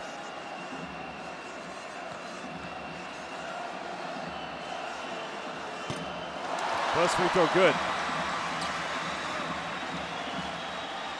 Because you haven't even played 2 minutes so far here in the 4th quarter, and you know, you make that early three-pointer, coach, you kind of think game potentially on if you make a run, but you make a move like this, you kind of just seal the deal for them. Well, I mean, there's still time in this game. It just seems like such a big lead because their offense has been struggling so mightily. I think if you're Mali, you got to start considering trying to trap a little bit more. The zone's been effective, but just eats so much shot clock, not really forcing anything. They're staying compact. It makes sense in the first half, but right now, I'm just seeing everything go Angola's way here. I think it's the shell shock factor as well, playing in front of 12,000 fans. Of course, they were flying with euphoria after the wins against Guinea, Senegal, booking their tickets. Jara going for quite a deep 3. That doesn't touch anything. Just every one of these shots so rushed. They're just so out of rhythm. And see here another Angola player coming into the paint unchecked. That's their 20th offensive rebound in this game. Valente throwing this one away. Diarra comes up with it. But Diarra's just got to play on. He's been getting frustrated since the 3rd quarter with the officials. Now, there was a bit of contact, but that's a breakaway for you guys. So nice work by Kanute.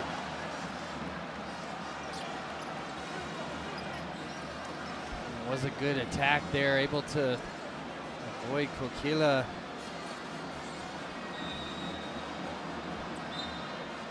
Again, if you're Mali, I think you got to look to extend your pressure a little bit. Just not enough time in this game to sit in that zone. See if you're able to speed up the tempo of the game, force some turnovers. Well, Diarra, I think, I'm sure he's just come out of the game. They've just, well, Diarra's come back in. That's what it is. So Mali temporarily had 6 players on the floor, I think. Well, great work by Kanute.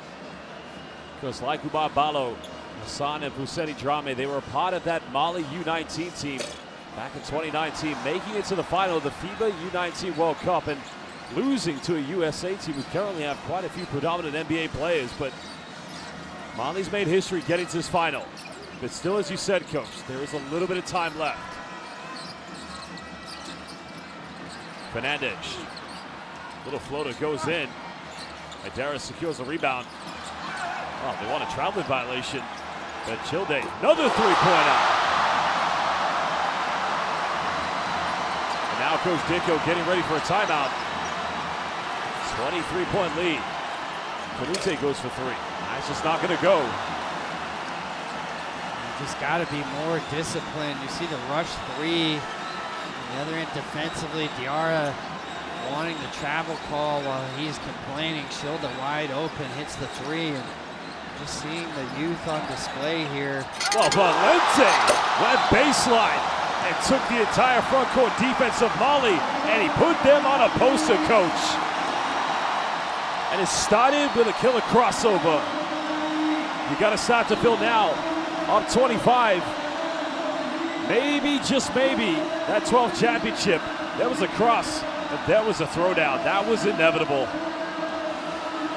Really nice move there from Valente. Diarra just got to close out short, make him beat you from that perimeter, but it's been a struggle here for Mali.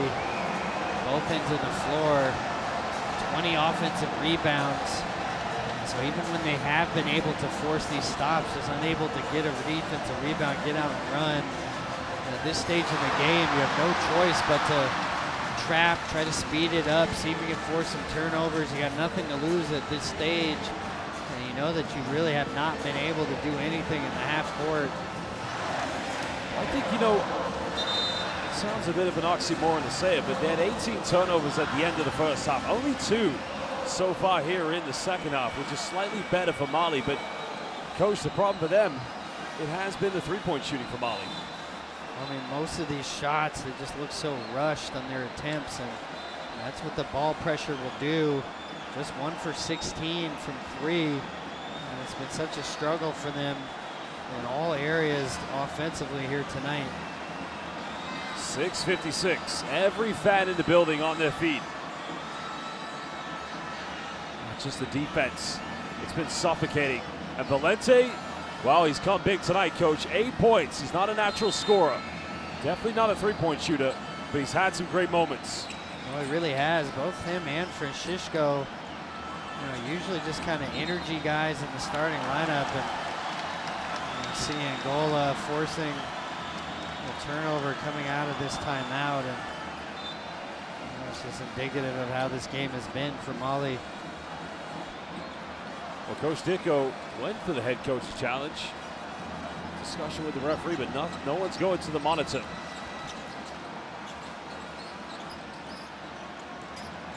Miguel. Every time Dindol's got the ball, everybody waits. There's the foul. So it's going to be another trip to the charity stripe.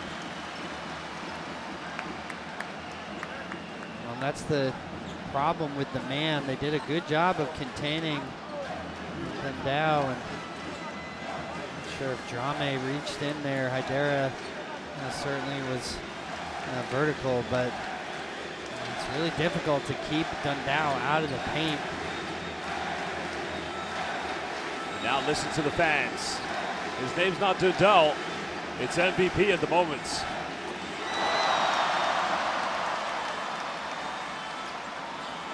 Well, you would expect, if, you know, barring a miracle here from Mali, that Shilda Dundao would indeed be the MVP of this tournament. And I can remember him as a young player. We brought him into one of our training camps, and we knew in the future he would be a player that'd be important on this national team. I don't know if any of us could have predicted just how good a player he has become, but really doing it all for his team, not only tonight, but throughout this tournament. And he's come a long way in 2 years. Think about that opening game at the World Cup. Now Dindol behind the back. And the offensive foul is going to be called.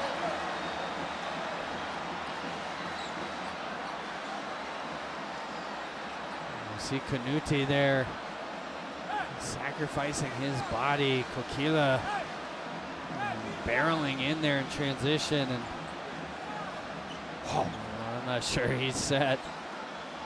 It's definitely a tough call there. Very tough indeed. But going back to Shilda Dindol, you know, we were there 2 years ago. I was there last summer in Valencia. They had their struggles at the World Cup. They had their struggles in Valencia. And it's almost like that 2 years of keeping the same core of players together. They've grown. And now adding potentially that 12th FIBA AfroBasket Championship, extending their winning streak.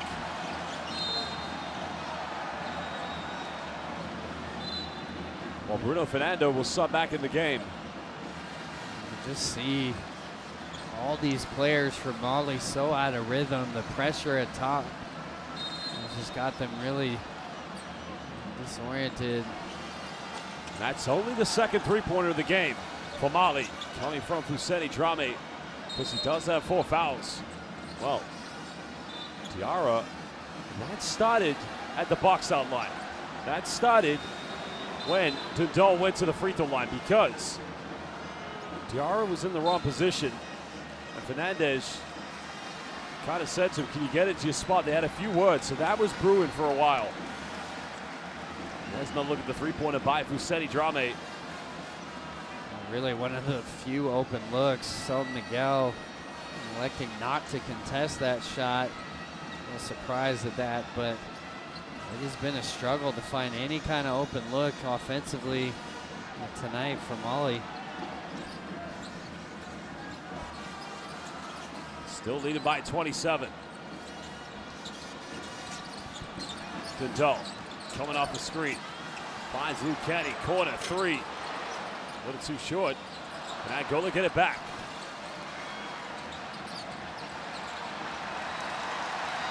And again, they want to work with Dundal. There's a kick out. Final seconds, Luke Kenny's got to take this one.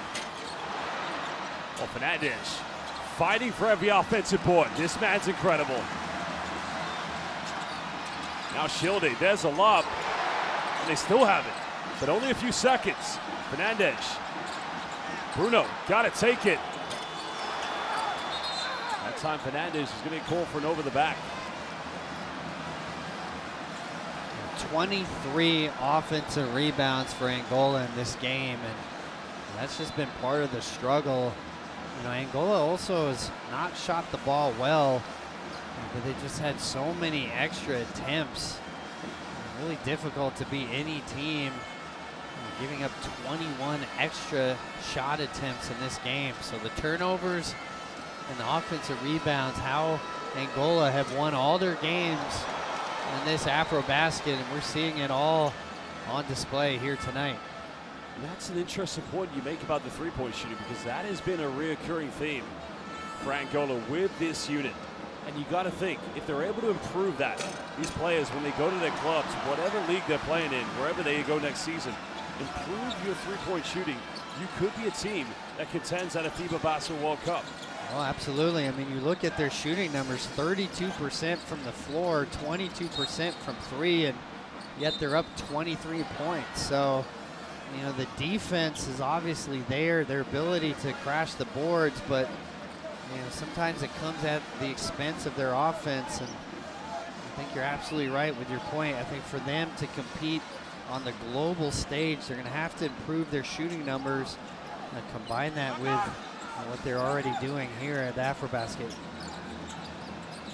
Mali, no fouls to give. Drame comes up with a steal. Wow.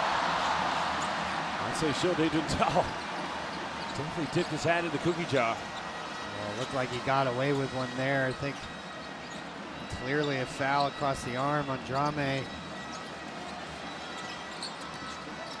Kenny finds Valente. Now they find Bruno.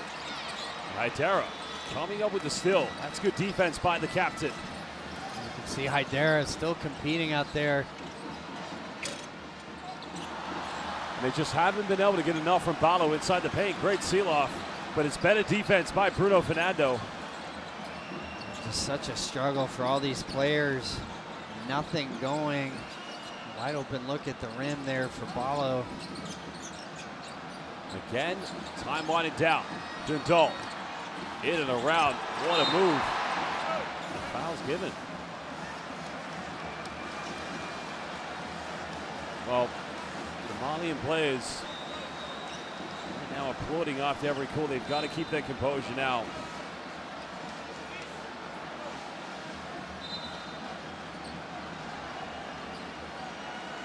Well, the VIP fans, what a show they've had tonight from their country. 3:44 away. Here's another look at the move by Dundal. I think he may have just clipped him slightly on the head. Yeah, there wasn't a lot of contact there. See Balo's frustration. A lot of things to be frustrated about if you're Mali. You knew coming into this game it was going to come down to rebounding, taking care of the ball, and simply have not been able to do that.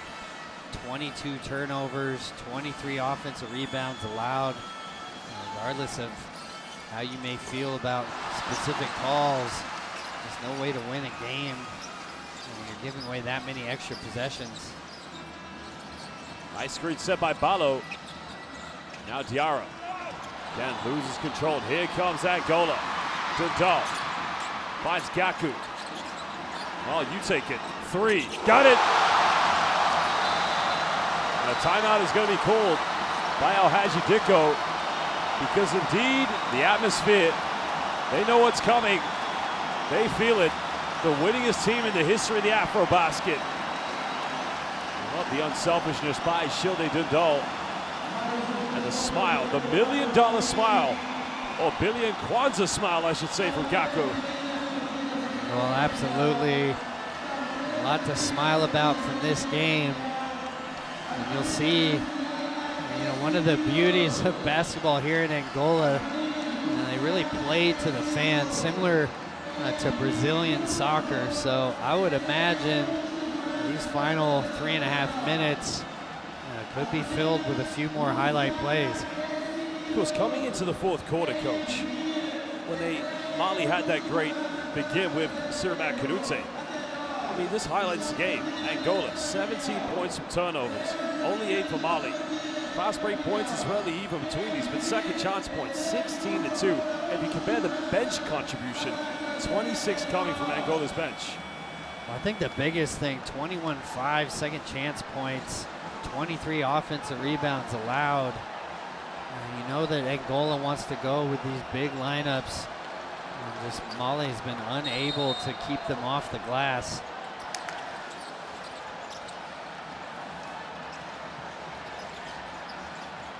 Well, these final 3 minutes and 18 seconds for Mali, it's got to be about pride. They've done a magnificent job of getting to this final. Kanute finds Balo, big dunk. And even the home crowd like that one. Well, maybe this is coming, excuse me. I don't think they like that one. But Kanute, rare assist for him here. We've seen him able to get into the paint, create for his bigs throughout this AfroBasket tournament, but tonight just a struggle. Another foul drawn. Of course, Mali's got to understand, every time you foul, you just send them to the free throw line. And you make this 2:46 left even longer. And just listen to the ankle. There's a dunk by Balo. For Sirmat Kanute with the assist. He'll be going to France next season to play in the second division with Loire, a team that will be trying to contest for promotion. Coach, how do you work in this environment as a head coach? Well, when you're on the right side of it, it can be a lot of fun, but certainly for a young team like Mali, it can be difficult to find your composure. I think we saw that a lot. Was really surprised in that third quarter. Coach Dicko electing not to use the timeout, and you could see the struggles that they had. Not only the crowd, but just the ball pressure. It just gets you playing at a tempo you're not comfortable with, and I think a lot of the missed shots are a result of that.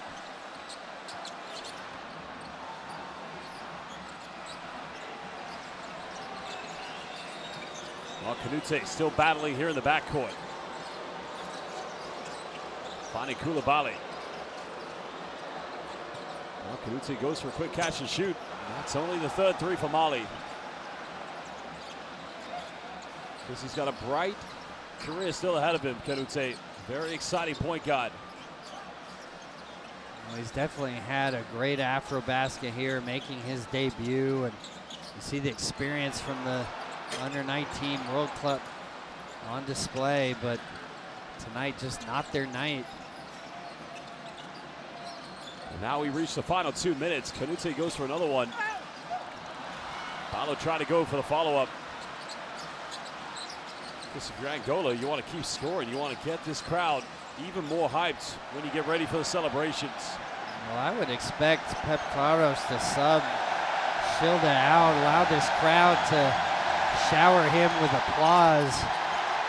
There's the three by Luke Kenny. A little too flat.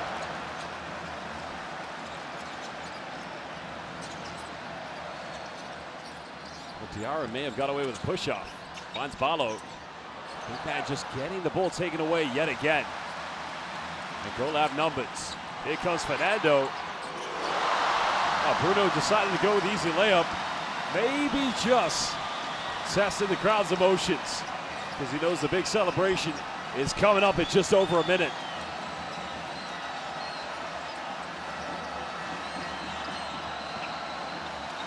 Good penetration by Koulibaly. But again, the same story. Nothing connecting. Shilde, why not? 3 up.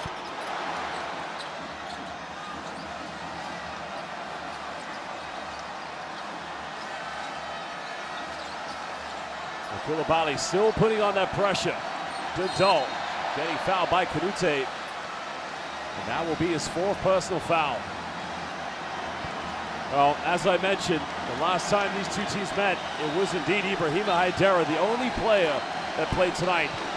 And this indeed is the 5th time in the history both Mali and Angola have played each other in any competition.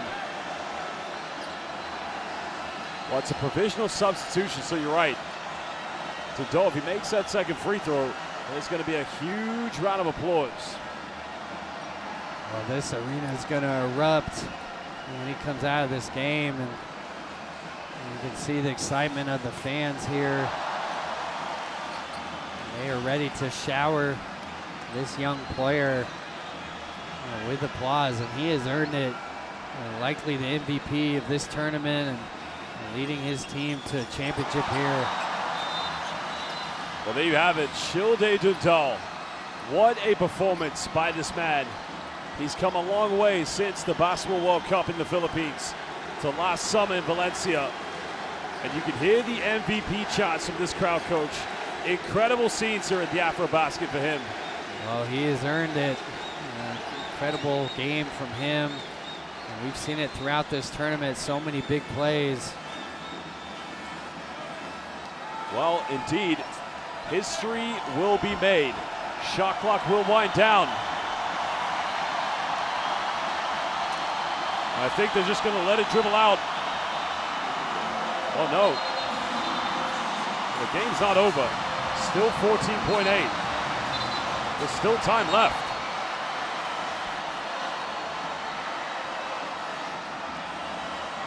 Well, now we have it. Dundal. 12 long years since Angola has won the FIBA AfroBasket. And indeed here in their home, they will win their 12th championship. Angola, congratulations. Forza Angola, the 2025 FIBA AfroBasket champions. Celebration time now. Incredible scenes here. What a magnificent performance from this team, Coach. Well, it really was. And, you know, coming into this tournament, the likely favorites, and they delivered. Every one of these games have been a struggle really until this championship game, kind of all coming together here in this moment. Well, Pep Claro's been picked up by his players. And of course, he picked up where you left off with a great team. You had the veterans, you had the legends. And when he came in, it was time for the new generation to come in. And Coach, you saw those young players coming through the ranks. So you very much have a big part in the role of what this team has achieved today. Well, you see how important it is to the country. The president and vice president here watching. And this is a basketball country. It means so much to them. Well, now we're just going to start to prepare for the award ceremony, where, of course, we will award the bronze medalists, which was Senegal, along with the runners-up of Mali, and then our 2025 FIBA AfroBasket champions, Angola. Well, the Malian players go into their corner with their fans who have been terrific. Every game they've been here, and they've shown magnificent support, and they've almost filled out an entire section, Coach. Well, they really did. They came here to support their young team and just didn't have a lot to cheer for in this game. It's a struggle. And you saw really from the jump offensively, just unable to find any kind of rhythm. We're able to hang tight there until the end of that second quarter. And I just think once there was separation in this game, offensively, just unable to really ever come back into it. Bruno Fernando, a lot of talk about does he need to be in the conversations about some of the greatest in his position. Of course, you're going to talk about the likes of Jean-Jacques Conceição, but you know, to be talked about, to be regarded as one of the best, only the best are remembered when they win. And this team, they've done that. Well, absolutely. You know, as you said, there's a long history of championships here, and you know, they talk about who are the best players to ever suit up for Angola. All those players with multiple AfroBasket titles. So for some of these young players on this team, maybe just the beginning of that success, but you know, Shilda Dundao, just 27 years old. We're going to see him on this stage for many more years to come. Of course, this federation, now that you've won, you've got to start to think, what's next?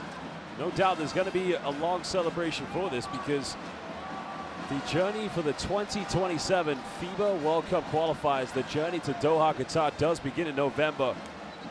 But like I said, they'll go into those qualifiers once we know where the teams will be in the groups. But right now, I think they could enjoy the summer, because the domestic league is finished. Petro de Luanda obviously won their championship here in Angola, defeating their rivals.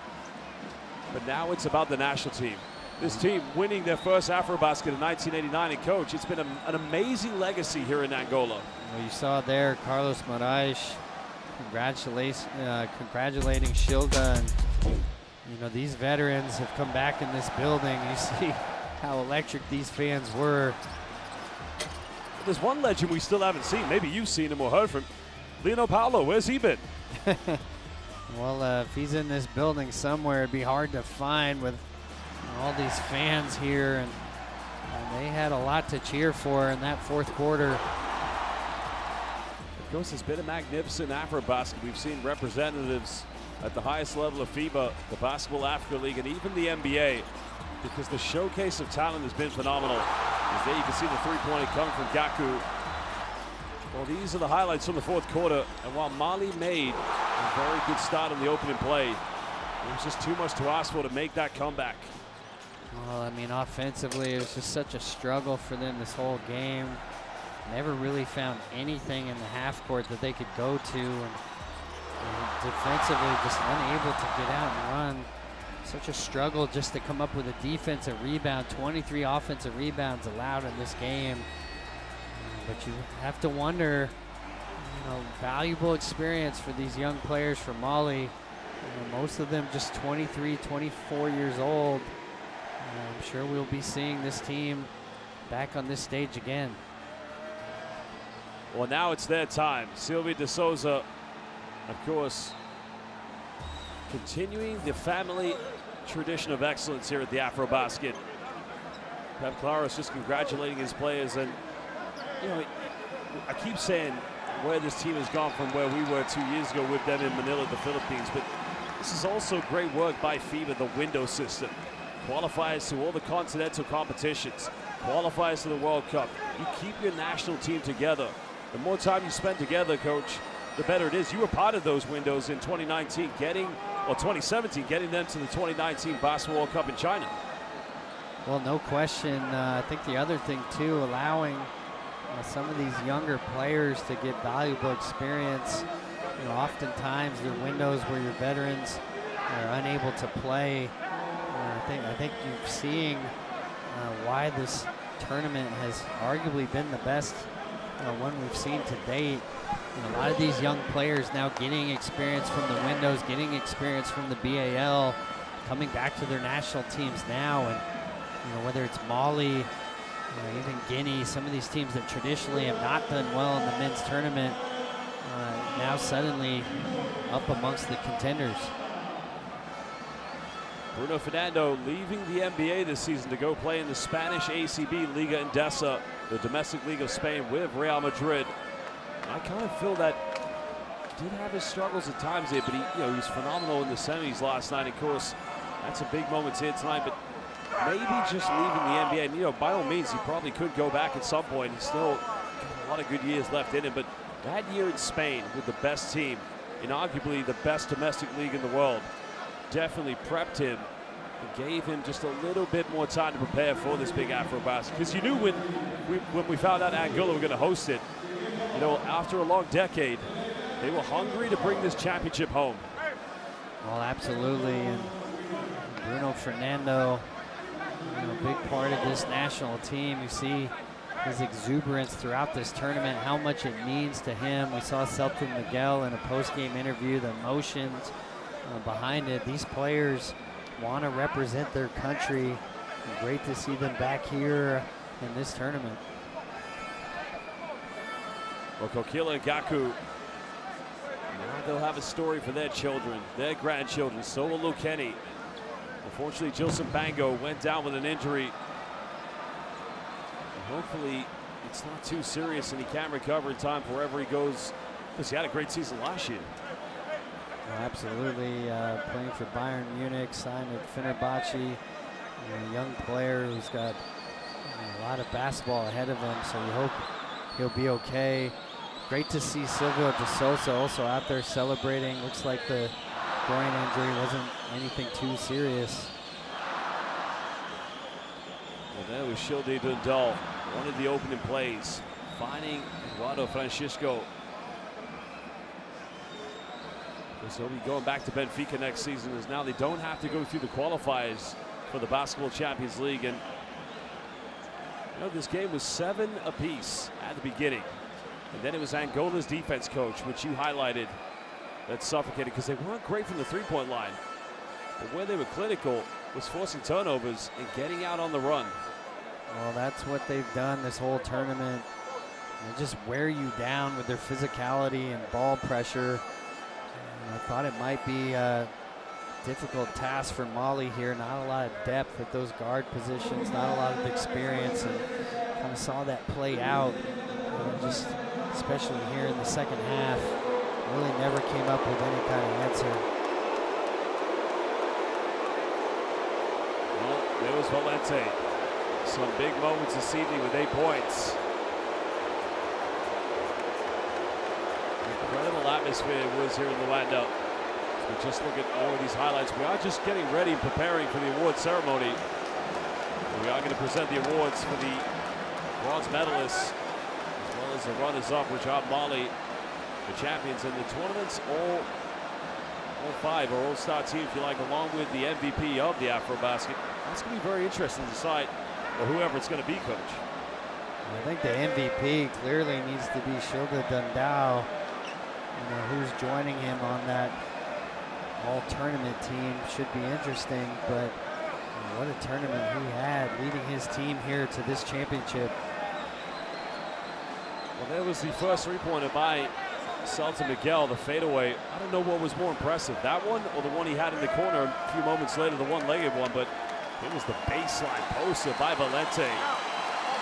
Getting past Diarra, Balo just didn't want to get in the way.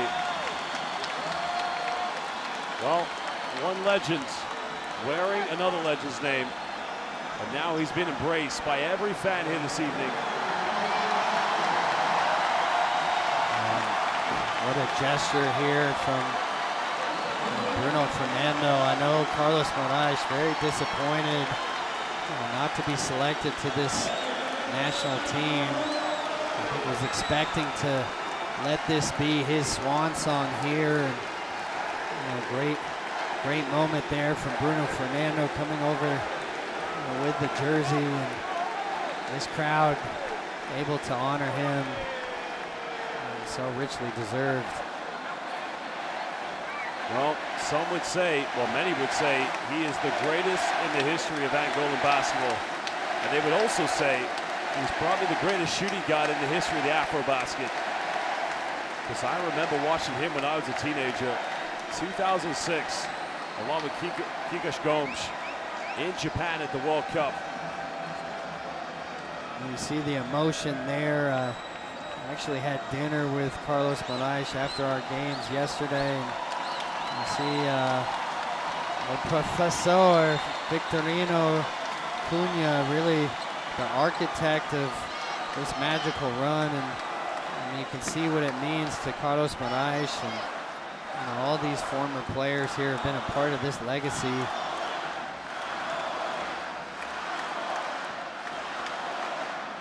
No doubt a very special time here for the Angolan players and their legend, Carlos Moraes. He's currently living in Portugal at the moment, I believe. He's based in Portugal, but was not going to miss this tournament. And coming back here to support his group, and you see the emotions there, how much it means to him. Well, Fernando trying to get the crowd into it again.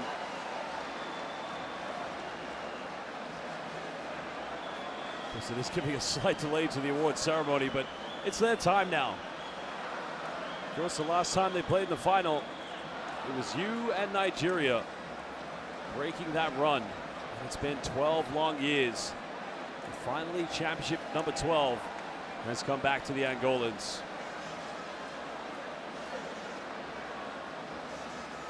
Of course, quite a legacy for him to live up to, considering his father. No question about that, and a little bit of a struggle in this tournament for him, but just happy to see the injury doesn't look that severe. Out there celebrating with his teammates, and what a great experience for this team. A lot of young players on this roster. Angola will be contenders for years to come here. And can they translate this success outside of this building as they move forward for the World Cup? Well, fans, we are just trying to get further preparations done for the award ceremony. Well, I have to agree with you, Coach. He might have to be the MVP of the 2025 FIBA AfroBasket. Of course, you can always look at the stats of all the players and think, well, certain individuals have really fired on all cylinders, but it's the moments, the clutch time, the prime time, when it counts. And from that game against Cabo Verde, just mercilessly getting to the free throw line, 18 out of 23, which was enough to see them get to the semis. And then the big moments he had in the fourth quarter against Cameroon. Of course, that game did finish on a fouled three-point play in which, or fouled three-point shot in which Gaku was able to hit one, enough to get them to the final. And I'd say tonight, he was the X factor. And he's been a problem for every team they've gone up against here in the AfroBasket. Incredibly, they haven't struggled. Well, they've gone through certain struggles within particular games. South Sudan in the group stage, but they went the whole AfroBasket undefeated. Well, it certainly was not easy, and the margins are always so small. You saw it against South Sudan. You saw it against Cameroon. And having to come down to the final second, Cabo Verde. That's what it takes to win a championship. You're going to face adversity. How you respond in those moments, so important. You can see here Senegal probably wishing they would have been playing in this game. Well, the Senegalese players, of course, in attendance because they won the bronze medal today. A very big victory for them against Cameroon. Senegal had their hearts broken by Mali yesterday. Ladies and gentlemen, please welcome to the closing. We're just about ready for the award ceremony. 2025 FIBA AfroBasket. And we will start by the individual trophy. Well, the man introducing all the teams and players is also an AfroBasket legend, Malik Daho, former member of the Côte d'Ivoire national team throughout the 80s and played a very successful career pro basketball in France.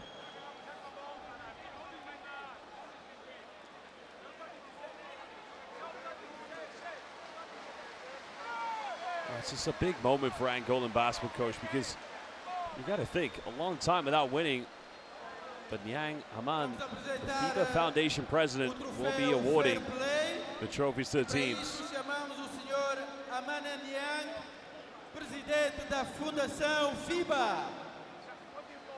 And the team fair play. Because it must have been tough for him because his home country, Mali, were in the final. I think he was very happy. I love about him. I remember seeing him at the Under-17 World Cup in 2022, as well as the Under-19 in 2023. He goes to all the events and always makes that effort to go and watch Mali play. Well, Haman Yang, the former president of FIBA, not only Africa, but the entire world. We saw a lot of the top members of FIBA and the basketball world here to see this event. And what an outstanding tournament they were able to see.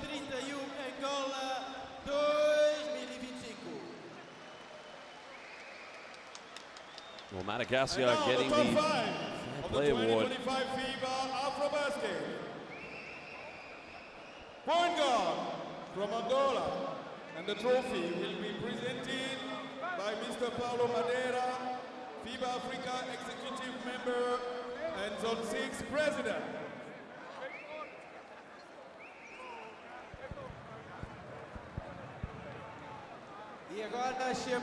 While further awards just being given out here at the 2025 FIBA AfroBasket. I believe Shilde Dundal is being selected a part of the All-Tournament 5, the All-Star 5, so I believe he is going to be the point guard. Madeira Paulo, the FIBA Academic Executive Committee, giving this award. Point guard, best point guard. I think that's rightly deserved, Coach. I mean, he has been the most electrifying point guard here at the AfroBasket, no doubt about it. Well, no question. Well deserved, and I would expect him to receive the MVP as well. Paulo Madeira handing him that award there, former Angolan Federation president. I've seen a lot of former executives, players here in this building. You know how important it is to this country. From Senegal, and the trophy will be presented. The FIBA AfroBasket 2025 Best All-Star 5 in selection. So now we're going to go with the shooting guard. This will be interesting because I wonder who's going to pick up this selection, Coach. There's been a lot of good shooting guards here at the AfroBasket. Well, I would expect somebody from Senegal, Badio or Boissy. It looks like it's going to go to Branco Badio, awarded by Faye Mathieu, Hall of Famer.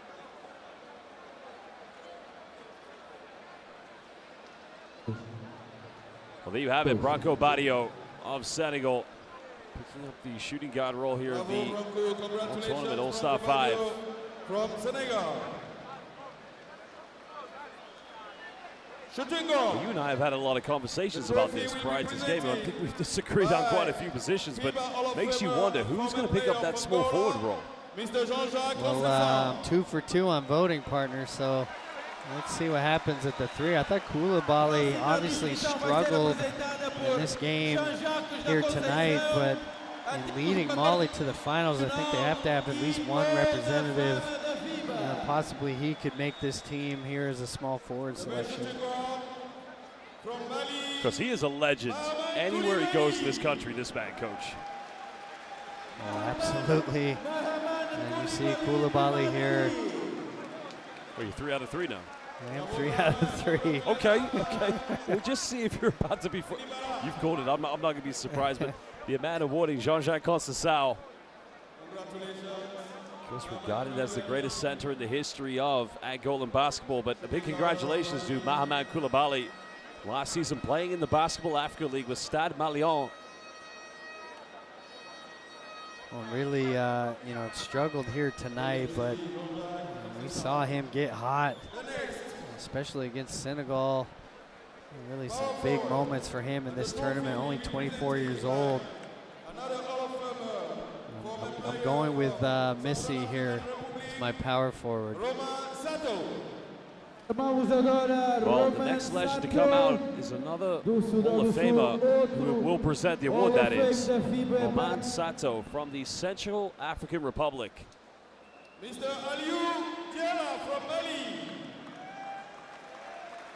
He's played in quite a few AfroBaskets himself, had a very decorated professional career. We'll find out who's going to get the power forward role. Well, looks like it's going to go to Aliou Diarra. Well, deserving as well. He had that one tremendous game. 30 points, 16 rebounds. Really one of the few efficient players here tonight. Solid first half, a little bit of a struggle there in the second, but good tournament for him. Well, a big congratulations to Aliou Diarra.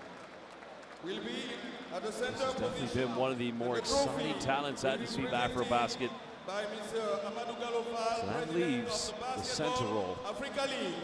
I think this will be very obvious considering the magnitude that this player has had, but I could be wrong. What do you got here, Josh? Well, there's the president of the Basketball Africa League, Full Amadou Gallo. I'm going with Bruno. I actually had him at my power forward, but I got one. I got one, coach. I got one. A big congratulations, Bruno Fernando.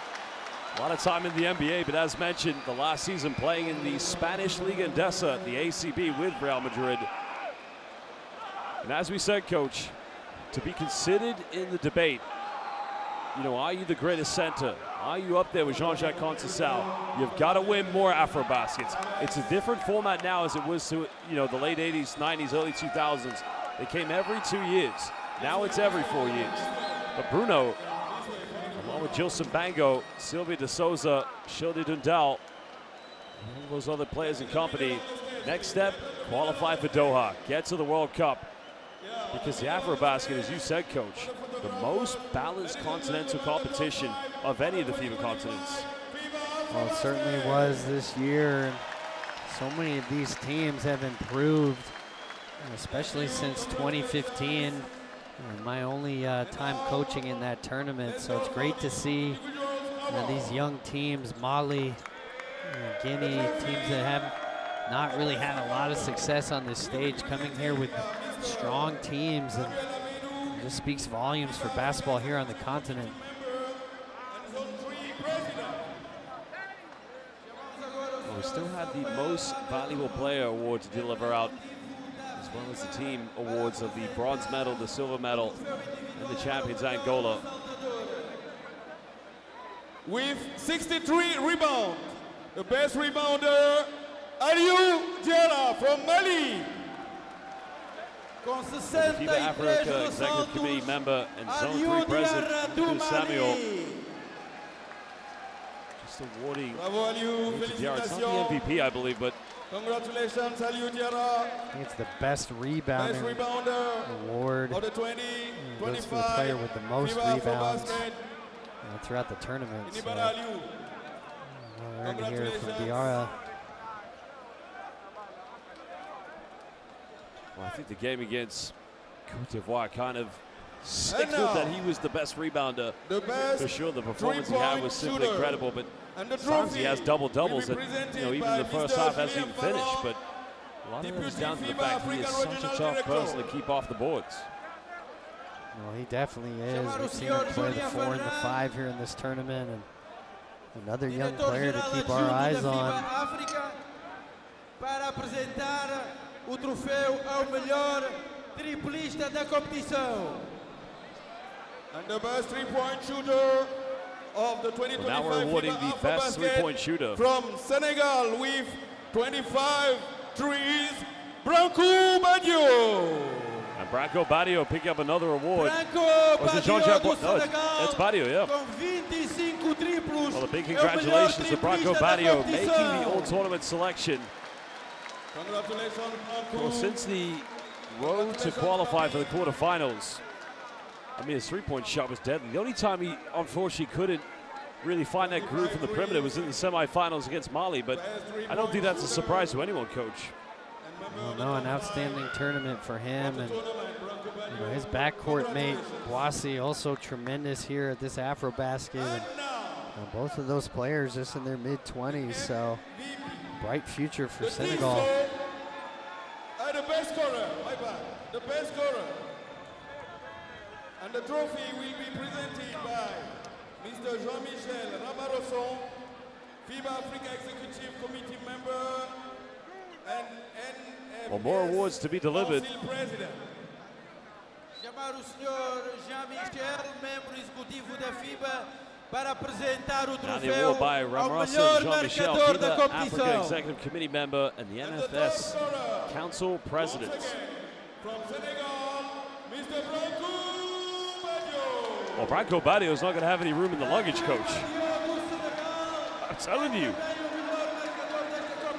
I mean, is he going to take that on the carry-on, or it's not a short flight back to Senegal, but and even the home crowd showing their appreciation to Branco Badio.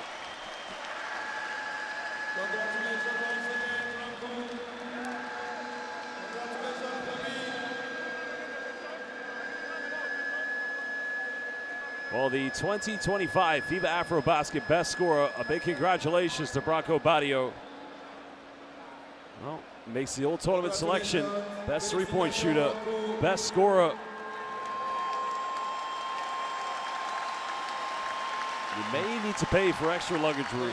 Well, as you said, a lot of hardware there to go home with, and well-deserved. He had a tremendous tournament. And guess who is the MVP? Guess who is the TISO MVP under 2025 FIBA AfroBasket? Well, now we're going to award the Most Valuable Player Award of the 2025 FIBA AfroBasket. Here is where it gets very interesting. Who is the MVP? There's been so many players, some who didn't even make it to the quarterfinals, who could be in consideration. Who is the MVP? And the trophy will be presented by Mr. Alphonse Bile, FIBA Africa's Executive Director. Well, the man that will be coming out to present the trophy is Alphonse Bile. And the TISO, he's a man who won the AfroBasket as both a player and a coach. FIBA Africa's Executive Director. 2025 from Angola, children. You called it again, Coach. No surprise. Mighty Mouse. Shilde Dudol, the 2025 FIBA AfroBasket's most valuable player. A massive congratulations. Well, I think it's well deserved. So many big moments for this small player. And just fearless throughout this tournament. We saw the huge three that he knocked down in that victory over Cameroon. And tonight, a little less needed from him, but still able to deliver 16 big points here in this championship game. Well, he goes with 2 primetime trophies. Number 1, the Most Valuable Player Award. But even more important, he'll go home with the 12th championship collectively with his Angolan teammates. A big congratulations. Of course, it's been a very short 2 years from when we were there in Manila when he was in the backcourt with Hirsch and Dominguez, but my word, has he come a long way, Coach. Well, he really has, and again, we had him in training camp just to give him some experience. Really young at that stage, only 19 years old, but we could see the future in him, and it's so great to see him on this big stage delivering for his national team.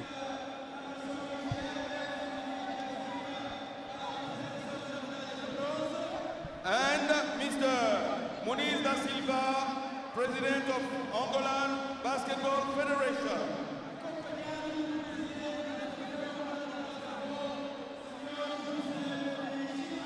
Well, the individual awards have been awarded.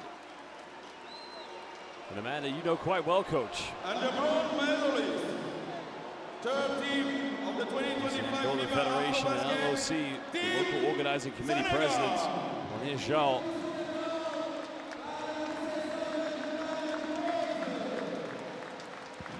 Get ready to award the medals for the bronze medalists.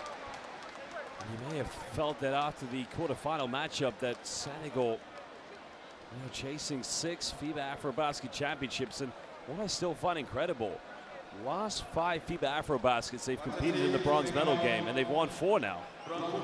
Well, it's a remarkable run, but obviously for them, they want to have a chance at that gold.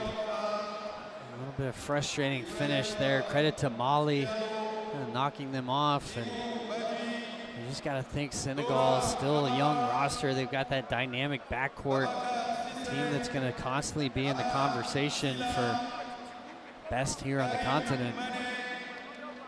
Well, young players such as Ibrahima Diallo, they'll be back. A great job, of course, from Dessa Gana Diop, and he'll be going back to the G League next season with the Westchester Knicks.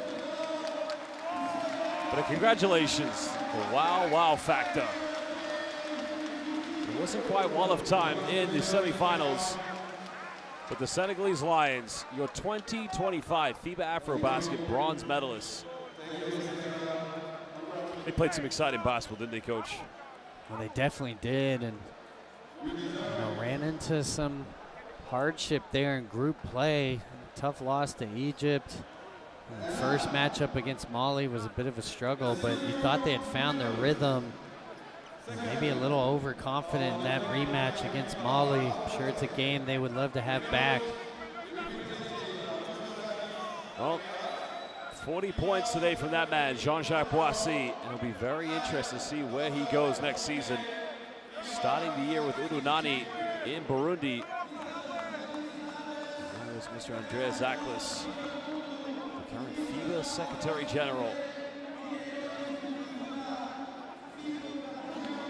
Well, he's going to award the runners-up Mali. I think Mali's been a huge success story because they only won one game in the group stage. And it was like it was a dream run. Maybe had they met Cameroon, maybe had they met Senegal. Well, of course, they defeated Senegal in the semis, but you never know. And of course, even Cameroon in the game, it was much closer. It went right down to the wire where a free throw had to be made to knock them out. But I just love the balance, the competitive nature, the physicality, the quick tempo of the AfroBasket coach. Well, this young team, I'm sure this is not the last hardware that they're going to pick up at these tournaments. You know, most of these players just 23, 24 years old. All of them having gained valuable experience here at this AfroBasket tournament. Well, over 60 years since they first played in an AfroBasket. Because it took a decade to stand on the podium in 1972. But they made history, Mali, making it to their first ever final of the FIBA AfroBasket. I know this is growing pains for them. Learning lessons, building for the future. And like Senegal, like Cameroon, and like Angola, the next stop is the journey to qualify for the 2027 FIBA Basketball World Cup. Depending how far they go, it could be 3 windows or it could be 6. But for sure, we have seen a country that is going to mean business in years to come, definitely in the next AfroBasket. Well, no question about that. And as you just stated, sort of the next step for this group is going to be qualifying for the World Cup. Opportunity to play on another big stage with the men's team. And I would expect we see them right up there with the giants of the continent here. Well, there you have it. Your 2025 FIBA AfroBasket runners-up. The silver medalist Mali and Alhaji Dicko. Of course, defied the odds. Many people counted them out in the qualification road to the quarterfinals, the round of 16, whatever you like to call it.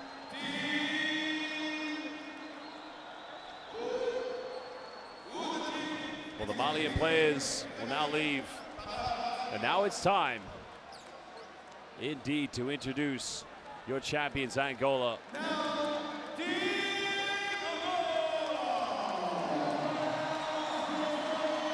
All you have to do is come to this country. You lived here. This is my first time coming here. What an experience. It's a beautiful country. The people are magnificent. And you said it, Coach.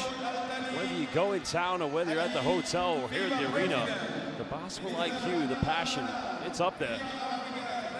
Well, they love their basketball in this country. And as you stated, they also know their basketball. I think they understand when to try to spur their team on. They appreciate the great plays that are made, and what a run here for this Angola national team. You had to think coming in that likely were the favorites for the tournament, but still had to pull out several very close wins. Last-second victories against Cabo Verde and Cameroon. You saw it also against South Sudan, but really a team of destiny here at this tournament.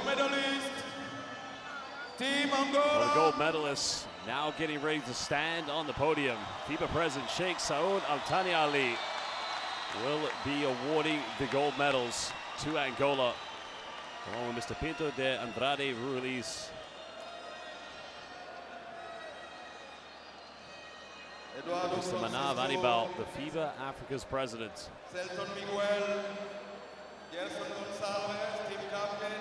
Because every continent, you have one country where basketball is the main passion. In Asia, the #1 sport for basketball, or #1 country where basketball's #1, that's obviously going to be the Philippines. In Europe, well, it's up for debate, but definitely where basketball takes priority over any sport would be Lithuania. Of course, in the Americas, that's really up for debate. But here in Africa, you said it, this is a basketball country, a basketball nation. There's history that you can look back on, and still now, history is being made. I said it already, these players, stories for their children and their grandchildren. They're building history and making it even greater. Well, absolutely. Basketball reigns supreme here in Angola. And these fans will remember all these players as a part of this AfroBasket championship team.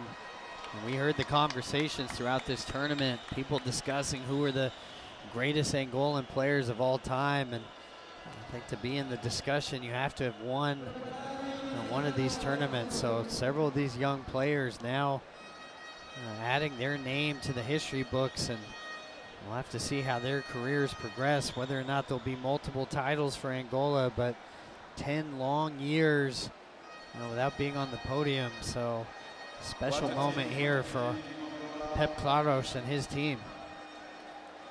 Of course, this country just gaining its independence 50 years ago. And what a time to win a championship. What a time to bring the accolades. Of course, it was in the 70s where basketball really started to pick up in Angola.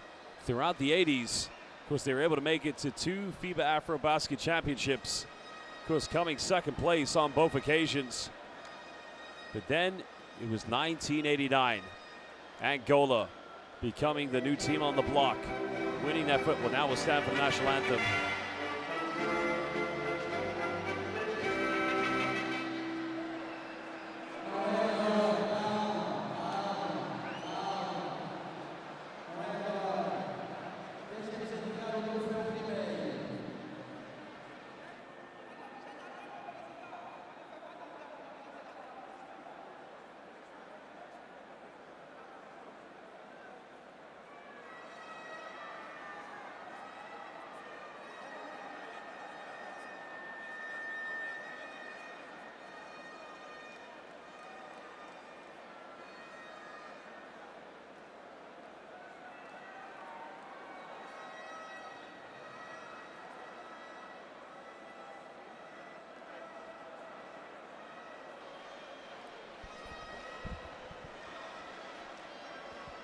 Well, just a slight delay here. We do apologize, but as mentioned, the Angolans getting ready to receive their trophy in just a few moments. But going back to what I was saying, though, Coach, winning that first ever AfroBasket back in 1989, and then throughout the 90s, the early 2000s, always winning this competition, which back then, this competition was a qualifier to either a FIBA Basketball World Cup or a direct qualifier to the Olympics. And they were always the #1 African basketball team, and it's great to see them, after a long decade, finally bringing back the championship.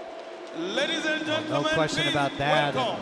As you said, this tournament used to have a lot of pressure riding on it. Your qualification for the Olympics or World Cup dependent on how you perform here. Obviously, with the World Cup qualification games now, different process, but you see the president of the country now coming out here. He's going to be a part of the celebrations, and it's their time, their moments. Of course, history is a story. It's a book, and sometimes you can add chapters to it, and that's exactly what this group of players have done. For quite a while, for those of us who are regularly obsessed with the international game, we've always known they've been still up there. Just the competition level has been so great. When you were with Nigeria, Tunisia, South Sudan, another team that came into this competition with high expectations, but they've done it. They're back again, kings of Africa, kings of the FIBA AfroBasket. Well, and there you see the president of Angola, affectionately referred to as J-Lo, not the American singer, but he himself also a basketball fan, and of course proud of his national team and what they've done here in this tournament. Well, it's always a magnificent time when You know, whether it's the men's, the women's, if you win a continental championship, a World Cup, or Olympics, to always be embraced by the person who holds the seat in the highest office in any country. And a beautiful moment here for Angolan basketball, and of course, for the history of this magnificent country. Well, no question about that. A special moment here for these players that they're always going to remember. Well, we still have the championship trophy to deliver.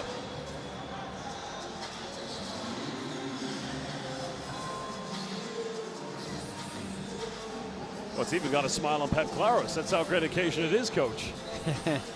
Well, he can relax now. Nice job of leading his team throughout this tournament. It really has established an identity of how they want to play. You know, all 12 players seeing time on the court, going with those big lineups. So it's certainly unorthodox, but it has delivered results here at this tournament. Well, the Angolan fans, probably they'll be partying right until the early hours of the tomorrow morning. And why not? They've waited a long time. Maybe we'll get some lives on the players' IGs and they'll celebrate this moment for sure. But truly a magnificent moment here for Angolan basketball, and also for the FIBA AfroBasket. It's been a magnificent atmosphere. Well, absolutely. Angola, you know, obviously I'm a little biased, but outstanding hosts of this tournament. We saw the fans turning out, sellout arenas, and this has been a great tournament here. We expect as we move forward more and more competitive AfroBasket tournaments, but certainly 2025, one that we can remember as one of the most balanced AfroBaskets we've seen. Of course, I would have been very interested, because you always embrace your former players. But I wonder who you would have been rooted for had it been Nigeria versus Angola in the final. That would have been tough. Well, you'd probably be expecting the never-ending overtime, probably. For sure I would. You know, proud of Nigeria and what they've done. You know, obviously was not their night against Senegal, but we saw flashes of brilliance from them as well. And so many teams coming to this tournament and really showing they can play basketball at the highest of levels. Well, the players, coaches, and the president of Angola just waiting to receive the trophy, the 31st championship trophy of this magnificent continental competition, the FIBA AfroBasket.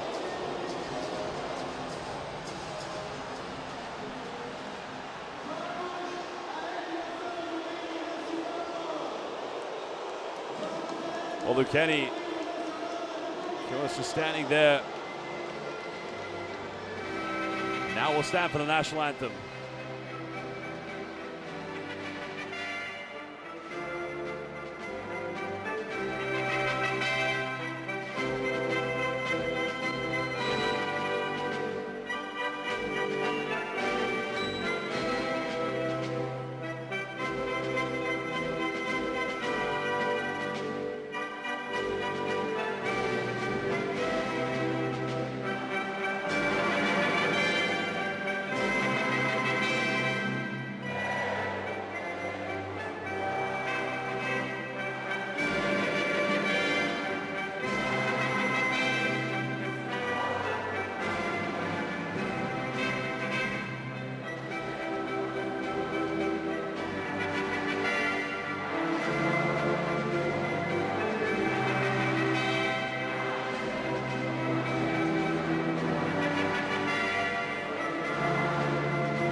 national anthem of Angola has been sung. Now the players get ready. Well, basketball fans, they won their last AfroBasket 12 years later. And today here in 2025, Angola win their 12th FIBA AfroBasket. A big congratulations to this federation, this country, this group of players as they'll embrace this with the country's presidents. The winningest team in the history of the FIBA AfroBasket. Angola have done it. And there's only one final thing that can be said about this team as Lucchini getting ready. The celebrations, the cheers, almost getting ready now. One final thing that will be said about Angola. They came in the group stage. They went undefeated. They went through the quarterfinals, taking on Cabo Verde, Ivan Almeida, and his brother Joel and Eddie Tavares. In the semis, it was a tough matchup against Alfred Aboya's Cameroon. And they came here and they won in dominant fashion. Well, they really did, no question in this game. You saw them jump out to the early lead, never look back. And you know, for me, seeing Lucchini, the captain of this team, and his progression, what a moment for him and his teammates. Well, a big congratulations. Adding to the trophy cabinet here in this beautiful country, another FIBA AfroBasket championship. 12 long years they waited, and they waited 12 years for championship number 12. They remain the winningest team in the history of the FIBA AfroBasket.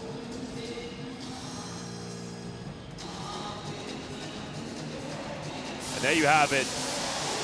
Forza Angola, the 2025 FIBA AfroBasket champions. Lucchini with the trophy in his hands, celebrating with his teammates.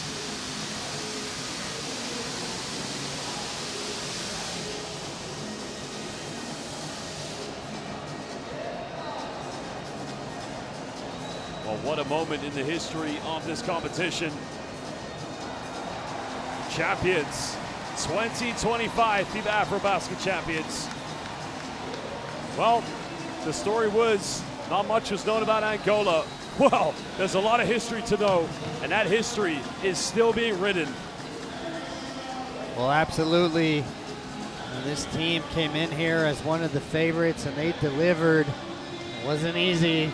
Had to gut out some very close victories there in the group stage, both the quarterfinals and semifinals. But here in the final game, no doubt whatsoever.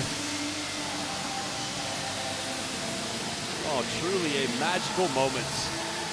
Because they had a rough 2021 FIBA AfroBasket in Kigali, Rwanda. And that was a tough time for a lot of teams, a lot of countries in the midst of the global pandemic. But since then, they built from beneath. They gave the young players a run. World Cup, FIBA OQT, and now we're here with a championship. Coach, it's been an absolute honor to call this AfroBasket alongside you. Any final thoughts from you, though? Well, what a magical tournament it's been.